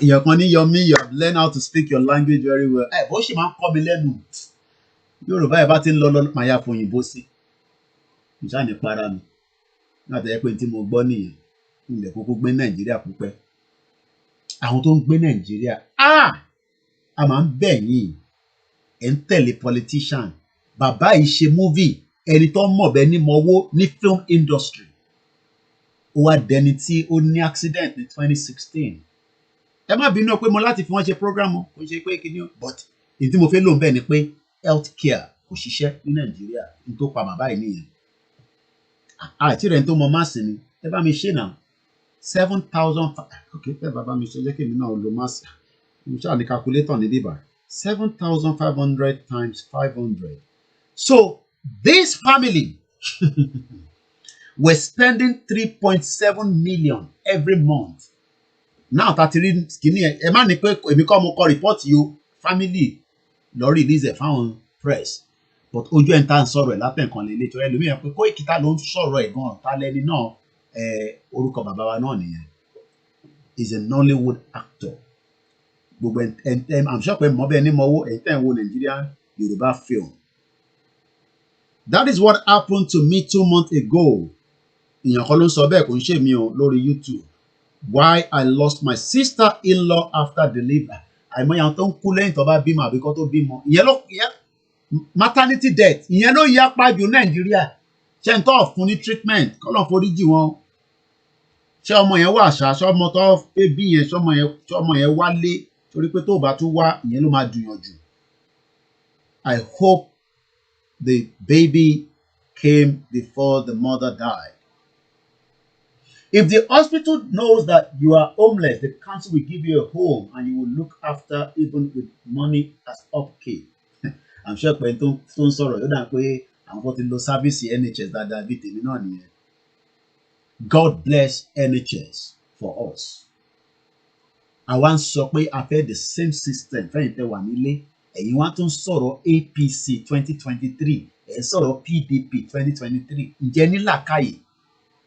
This this is a man that is well known within the industry of Nollywood. Tó bá ń sọ pé àwọn tó ń ṣe film. Ọ̀pọ̀ bẹ́ẹ̀ náà báyìí. 3 point, yes, you're right, Ojo Adekayode, thank you very much. 3.75 million is what they were spending in Turkey every month. Nígbà tí yàn bá gbé drug, níbo ló ti fi máa rí owó yẹn? Nígbà tó ń ṣe pé wọ́n rí owó crude oil ọ̀nà bí àwọn olówó wa tó ti jí crude oil money.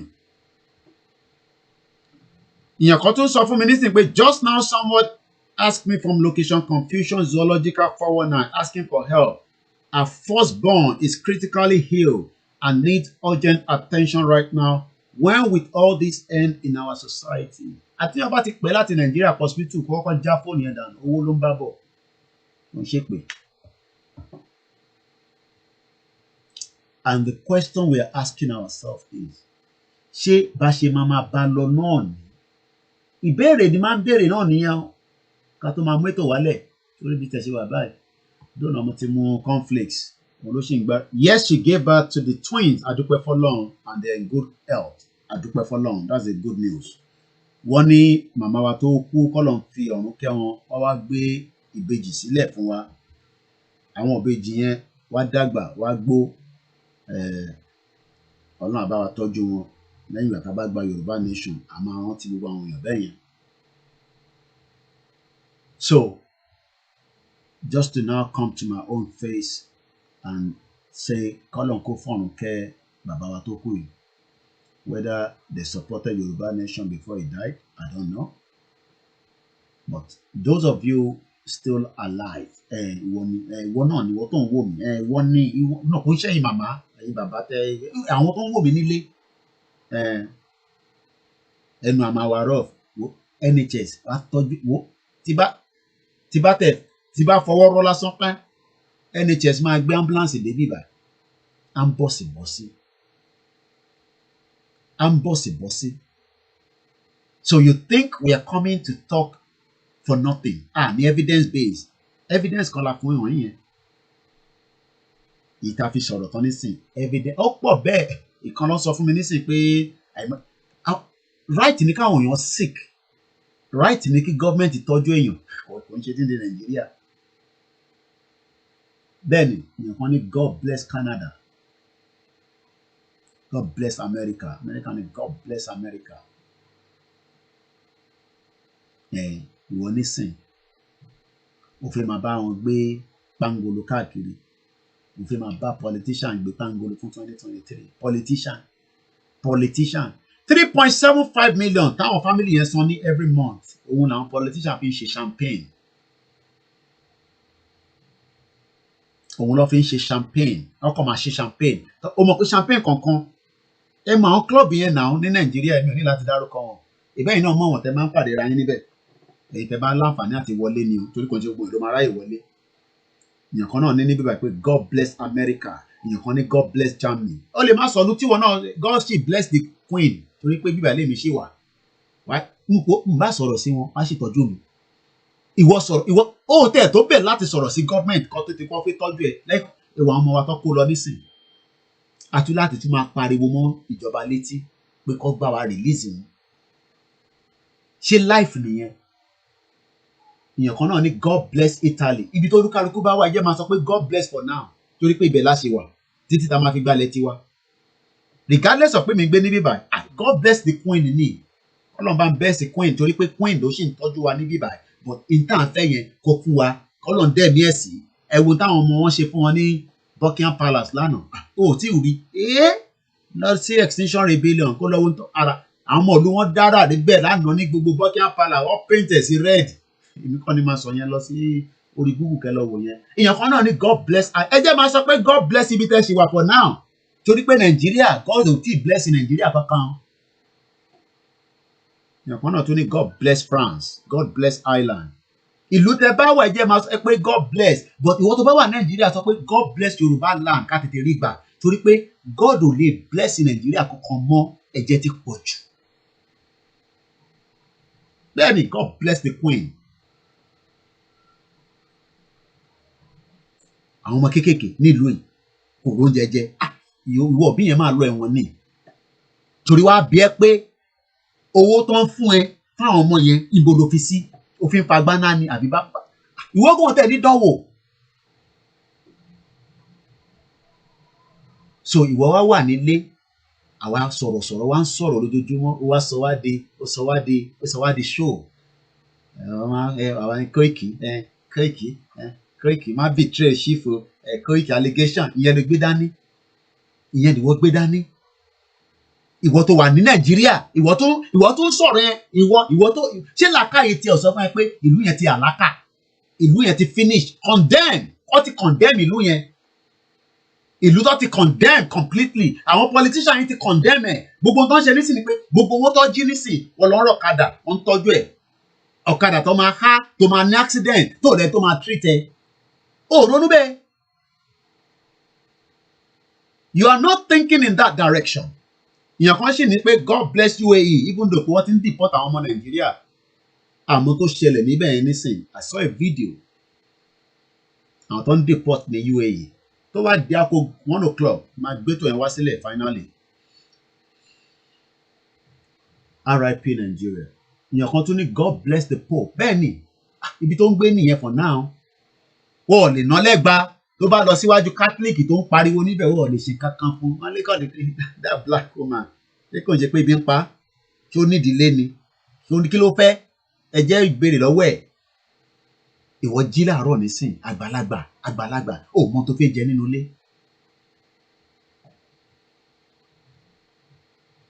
As an elderly man ó tí mọ tó fẹ́ jẹ àgbàlagbà ó ṣiṣẹ́ fún ìjọba lóòótọ́ for 60 years or 35 years 40 years ó san pension fún yín. Ẹ̀yin lẹ tí wọ́n ń sọ pé ká keep on Nàìjíríà èyí tí ń ṣàdúrà fún Nàìjíríà church ń ṣàdúrà Nàìjíríà dìde kẹ́ condemn lẹ́sẹ̀kẹsẹ̀ pé no níbi ìbàyí kan mọ́ṣáláṣí ń ṣàdúrà kẹ́ni náà ànígbà Yorùbá nation la fẹ́ àti try Nàìjíríà kò ṣiṣẹ́ fún wa ẹ jẹ́ ká tẹ̀ lọ try ìlú míì. We have tried Nigeria it is not working. Tó bá ṣiṣẹ́ ní èmi àjókòó síbẹ̀ lójoojúmọ́ màmá sọ̀rọ̀ ẹni sọ pé Koiki ṣe kò ń ṣe pé nǹkan mi wà níbẹ̀. Èèyàn wọ́n san 3.7 million tó ń ṣe pé wọ́n tọ́jú gbogbo tí bàbá yẹn fi ṣiṣẹ́ kò ṣe pé wọ́n san owó kan síbì kan tí ẹ pé wọ́n lè lọ ẹ mọ̀ pé irú àwa nísìn èèyàn kọ̀ọ̀kan tún ní àwọn owó kọ̀ọ̀kan tá à ń san síbì kan bí àwọn pension kan ni wọ́n náà tún láwọn insurance kan tó ń san síbì yàtọ̀ sí pé ìlú ìwà òkè wàá tún máa ta oríṣiríṣi fún ẹ tó bá careful gan tó bá lọ rà mí gan sẹ wàá tún rí kí ló ra gan sẹ but àwọn kan sì máa ń ra oríṣiríṣi insurance wọ́n máa ń rà and it favours some people but bó o tẹ̀ ní rárá bódà bíyàn bá kú wàá gbowó lọ́wọ́ council wàá fi ẹ̀sìn òkú yẹn bíyàn bá kú Nàìjíríà nísinsìn jàkàtìkìtìkìtìkì wàhálà dé. Mo rí bẹ́ẹ̀ màmá mi Abíọ́dún Táíwò àwọn tó dúró tán ẹ wo àwọn G49 tó kó lọ ọgbà mọ́tò ọ̀pàrọ̀ mọ́ wọn crime oríṣiríṣi ẹ wo àwọn ọmọ wa kó wọn lọ sínú prison àwọn ọmọ Yorùbá ó lọ sùn torí tiwa ṣé kò jẹ́ kó rí máa fà wá ẹ rò pé mi nìkan ni mò ń sọ̀rọ̀ torí pé Koiki wá sórí show ó sọ̀rọ̀ àwọn tó lọ sùn sí prison yẹn àwọn kan ló wà ní prison l'Abuja táì tí gbà jáde. That's why I always say lóòótọ́ àwa jáde wọ́n rí ojú wa frequently mo lọ bá wọn ní Abuja house ní Camden Hill níbi tí Buhari dé sí àwọn ya picture mi wọ́n take video ẹ rò pé mi kíá ni èmi. Nàìjíríà máa pín sẹ́ no retreat no surrender. Somebody say I would love to learn Yoruba language so when I visit you I will speak to you good. Okay. Ètí mi náà sọ iná oṣù mẹ́fà lèmi náà ṣe ń lè almost 7 months. Ta ló fẹ́ sọ òyìnbó sí nílé? A kàn máa wẹ̀ ni pé ẹ̀gbọ́n yìí yẹ kàn ṣe pé so Yorùbá la jọ ń sọ síra wa. So I think it was also good for me in the midst of everything. So think about it. Ẹ ronú sí ẹlòmíràn wá bẹ̀rẹ̀ pé okay what do we want us to do? Koiki kí lẹ fẹ́ ká ṣe? Look ẹ wo àwọn ìyá wa nísìn ìyá wa Abíọ́dún Táíwò bó ṣe ń náwó lọ́nọ́ra wọ́n ń bá àwọn èèyàn sọ̀rọ̀ sórí bójá èèyàn méjì péré lágbègbè ẹ̀ máa bá wọn sọ máa discuss Yorùbá pẹ̀lú wọn pé bọ̀bọ̀ kan wà ní UK ẹ lè sọ pé wọ́n ti san lórí tó ń sọ pé kí Yorùbá dá dúró kí lè rí sí ẹ má dá dá lóhùn ó fẹ́ dá wàhálà sílẹ̀ wà wá calm it down no tí tẹ bá tẹ̀ sick nísìn ǹjẹ́ lè rẹ tó máa treat yín ibi tó ti máa kọ́kọ́ bẹ̀rẹ̀ ni wà á mú níbi tó máa dùn dáadáa ó lè kọ́kọ́ fẹ́ gidi wà wá calm it down pé tá a bá tẹ̀ jáde nísìn tí mọ́tò bá gbá wa ǹjẹ́ alẹ́ tó máa tọ́jú àwọn fámìlì wa tí Ọlọ́run bá ń jẹ́ wa ní pé torí kò sẹ́ni tó máa wà ìgbà tá a fẹ́ lọ Ọlọ́run nìkan ló mọ̀ àkànbẹ Ọlọ́run ni wàá hí tẹ̀ níbi tí ó máa dùn dáadáa tó bá ti wá hí tẹ̀ wàá jẹ́ kó realize pé ìjọba tí wọ́n wà nú ẹ̀ yìí ìjọba mùjẹ̀mùjẹ̀ ìjọba tó ń mu ẹ̀jẹ̀ genocide is happening. I don't think people know what is happening in Southeast. The military is killing millions of people. But go to Southeast and see the atrocity they are committing to people they're calling IPOB members or ESN members. Then, so just to now broadcast finally from here, I say, ìwọ tó wà ní outside as a diaspora, the only thing we can do is what we are doing. History will remember every one of us. Àtàwọn tá à ń sọ àtẹ̀yìntẹ̀ ń kọ́ mọ́tẹ̀ because generation yìí kan máa lọ wo fídíò yẹn pé no òun gbọ́ pé màmá òun sẹ́ pé my mother used to sit down every day or my great grandmother because Ọlọ́run àti jẹ́ ká dàgbà ká darúgbó bí màmá wa tó wà ní Olúmọ̀rọ̀. She's 137 from what I was told. I met her 2 years ago when I traveled to Olúmọ̀rọ̀. Ìyá Olúmọ̀ mo jókòó pẹ̀lú wọn ó súre fún mi. She's 137. That was when she was 135. Èmi mo fojú kan ṣe pé confam mo fojú rí màmá yẹn báyìí. Màá wá picture yẹn again mo ti share so many times. But what I'm trying to say is we can do picketing. People are coming out every day in London, Monday to Saturday. Join them. We're expecting people to attend the mega rally in New York from next month. There's a 2 weeks one, there's a 2 days. Even if it's a 1 day, even if you have to travel 6 hours from another state, do so. It's the love that you can do. Yesterday, I got a call from Chicago, right? Okpemilati video call. Here Chicago, where the embassy was meant to come and issue visa renewal, in the processing center there. As usual, you can tell it's never go well. If we Yorubas or you as a Nigerian is being disrespected outside, think about those at home. Ewu embassy in your Wednesday. Ewu queue. Probably they will attend to maybe 10, 20 people. It doesn't matter how the distance. Let us engage the people. Talk to not just Nigerians. Engage all your workers and tell them the reason why you are fighting to have a nation of your own. Give them intellectual conversation. Only my TABIRI tèmi sọ torí jàgídíjàgà mi tèmi. But ẹ̀yin jókòó pẹ̀lú wọn, ẹ̀yin tẹ́ jẹ́ PhD holder, lecturers, ẹ̀yin tẹ́ wà highly educated jèmi lọ, ẹ jókòó pẹ̀lú wọn kẹ́ fún wọn ní economic reason why we need to stand on our own. 61 years of failure. A ṣe ń sọ̀rọ̀ pé a lè tọ́jú àwọn èèyàn. A man was paying $7,500 every month for another country for his medical bills. Unfortunately, they can't afford it. He was returned back to Nigeria and is gone. Up to Nigeria left fún wa. What dá Nigeria yẹn lẹ̀ fáwa? Òun ti lọ nísìn. And that is how people are going. Ṣẹ́rí gbogbo àwọn tó ń sọ pé one Nigeria politician kìíní kan politician àti ìwà náà òṣèlú ti pẹ́. Èèyàn ọmọ kápákápá ẹ fẹ́ wá da gbogbo ẹ̀rú mọ́ wa lọ́wọ́. Bàbá yìí máa lọ níjọ́ kan ni. Ìyá ó máa lọ níjọ́ kan ni. It doesn't matter how long. The war is not for a very long time. Short period ní gbogbo àjọ ń gbé ní bíbá. Ó máa dàbí pé long lójú ni. Short period ni. Short interval à ń lò. But ìwọ wá kú nísìn lórí Nàìjíríà. Ó lọ. Ó dá problem sáwà lọ́rùn. Torí wọn àwọn Yorùbá politician. Ẹ̀yin sáré Nàìjíríà. Tó bá wá kú tó lọ. Wà wá dá problem yẹn sílẹ̀ fáwa. Tó kù ká sì máa solve it. problem táwọn parents wa àwọn grandparents wa àwọn great grandparents ọ̀ dá sí wa lọ́rùn la ṣe resolve nísìnyí tá à ń jókòó tá à ń ṣe program tá à ń sọ̀rọ̀ lé lórí. And for how long is that going to continue? Oh, ká tó fi sílẹ̀ fáwọn ọmọ kéékèèké tẹ́ ń gbọ́ wọn nínú ilé tẹ́yìn náà nínú ilé yín ẹ̀yin grandchildren yín ẹ tún expect àwọn grandchildren yín kọ́ wá take a position ntí Koiki ṣe ni ṣáàdúrà tẹ́ ń gbà nìyẹn pé ká fà á kó gùn kí Yorùbá nation yẹn kó má wáyé nísìnyí ká kọ́kọ́ jẹ́ ká lọ selection 2023 Koiki dá selection 2023 náà. ẹ̀yin Libra bí wàá lọ ṣe máa ń pè wá àwọn kan ní conservative àwọn kan ní Libra nítorí àti sọ pé a fẹ́ àwọn ọmọ Igbo pẹ̀lú wa. I say it all the time and I'll say this in English.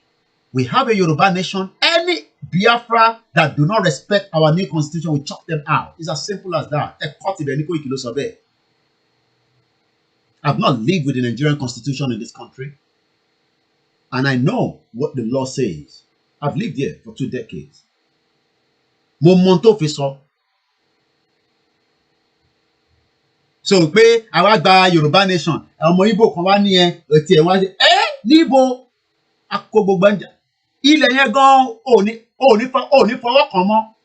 So why are we scared of them? Why are we worried about the Biafra now that wọ́n ti gbà kó mọ́ wa lọ́wọ́, wọ́n ti gbòǹdó mọ́ wa lọ́wọ́, wọ́n ti gbà Èkìtì mọ́ wa, shut up your stinking dirty mouth there and keep quiet for now. Ẹ ká kọ́kọ́ lé akátá lọ ná. Yorùbá tèmi náà ti ń da báyìí. Ká wá padà wá bá ẹlẹ́yọ̀rọ̀. Koiki ti gbọ́ Yorùbá tó dán mọ́rán. Ẹ máa sanwó Yorùbá nation. Ẹ máa sanwó Yorùbá tí mò ń sọ lọ́wọ́lọ́wọ́ fún Yorùbá nation. Ká kọ́kọ́ lé akátá lọ ná. Ká wá padà wá bá kinní kan. Ẹ má wọ́rí nípa àwọn yẹn. Àwọn yẹn minor nìyẹn. Minor òfin ni. Ta láwọn tó jókòó àwọn ọ̀jọ̀gbọ́n gidi. Àwọn bàbá kan wà, àwọn ìyá kan wà. Tọ́jọ̀gbọ́n gidi wà lórí wọn. Tó máa draft gbogbo constitution tó máa dán mọ́rán. Yoruba first. Yoruba first ni before any other person. Yoruba first. Bẹ́ẹ̀ ni, American come first. British come first before anything. Ẹ̀fíìpò tó bá jẹ́ òyìnbó, British is the person kidnapped from Kenya to Nigeria. You think the British would not have done anything to it? Just think about it. Yes, Biafra themselves after Biafra. So why are we worried about in tí ó ti jọ ṣe ní 60s? Wọ́n ti bí mi nígbà yẹn. Ìsìnlẹ̀ mi mọ̀. They are asking for freedom. Oh, you don't trust them. Do you trust your family? Yeah, your family. Do you trust your family? We're just 5 minutes away before the end of the program. Do you trust your family? Yeah. Àkókò lé akátá lọ́nà káwá fi àbọ̀ bá adìyẹ bẹ́ẹ̀ ni. I'm gonna try now. Ẹ kẹ́ ṣe congratulations for me now. I'm gonna try.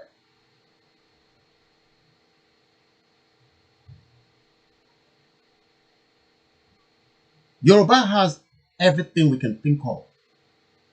Into Benile Yoruba, another 3,000-4,000 years from now. Taba tètè jáde, tàbẹ̀rẹ̀ sí process ẹ̀.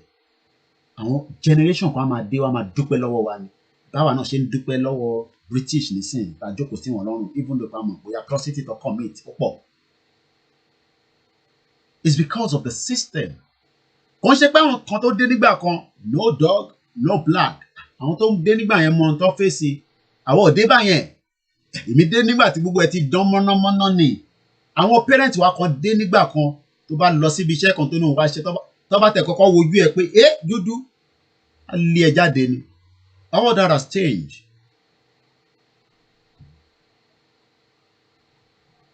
So why then do we want to die in Nigeria? Why? Ṣé a nífẹ̀ẹ́ Yorùbá dáadáa ní a ṣe fi kú sínú Nàìjíríà ni? Nigeria cannot make you who you want to be. Lóòótọ́ àwọn èèyàn máa rò pé bọ̀bọ̀bọ̀ yẹn ó make it now. Yeah, no Irish, no black. Ẹ lọ wo táwọn IRA tó fojú ìlú ìrí. Chief Sunday Igboho ní kí n máa kí gbogbo yín. Má bí mi pé báwọn ṣe báwọn sọ̀rọ̀, ìyẹn kọ́ ló kàn wọ́n. But I can confirm that he said he sent his greetings to every single one of us. I need to go now so that I can take care of other things behind the scene. If we have the time, go to dollar. If otherwise, breaking news will always come. Every day you wake up is breaking news. Sad one, especially from Nigeria. And on that very note, let us enjoy the rest of the Friday. We now know in each Friday by all our military barracks has been open for the Jumot service for the Fulanis and the Hausas. So, gbọ́ nínú ntí bàbá wa former Navy olórúkọ mi Kúnlé Ọláwùmí told us that every barracks is thrown open for terrorists. Come and pray. Inú mi tó ti fẹ́ pray, ó lè yá agbára. Okay, tó bá dé lọ́la. Have a very good afternoon and bye for now. Ó ti pẹ́ tí mo ti gbọ́rin eléyìí, so mo nílò ìtì máa ń lò ní ẹ jẹ́ ká gbọ́ eléyìí ìṣọ̀kan.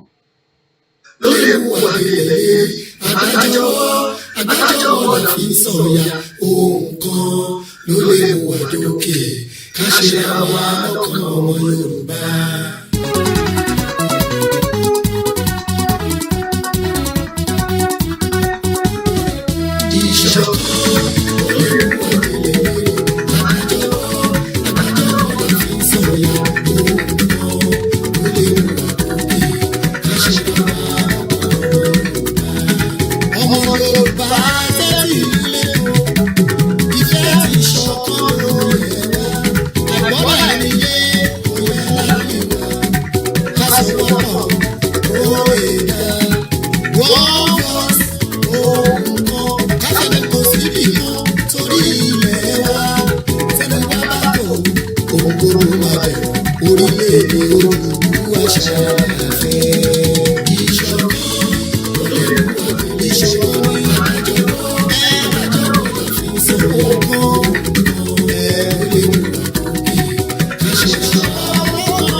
Aláàjì Sunday Ìgbòho.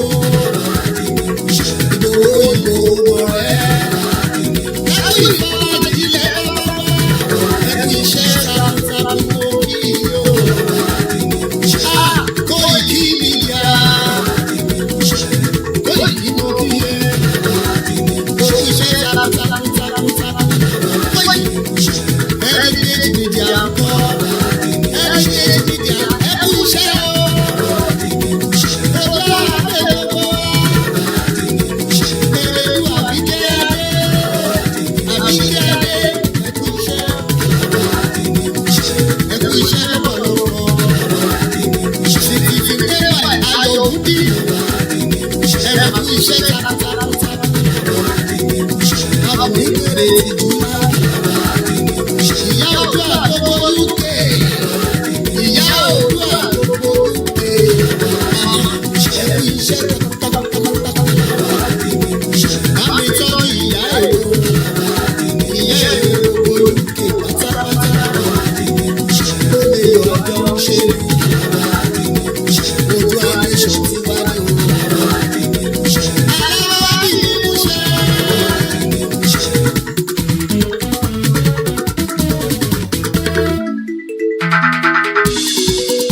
Ṣòwò ẹ̀ o. Mi ò lọ. Àní ṣòwò ẹ̀ o. Bá ti bọ́ sí tó ń bọ̀. Èmi ẹ̀rẹ̀ máa tó máa lọ. Àwọn ọmọdé sọ pé. Àwọn àgbàdo sọ pé. Gbogbo ọmọ Yorùbá. Gbogbo ọmọ Yorùbá lóde o. Wọ́n pariwo kárakára. Wọ́n fẹ́ owó wọn.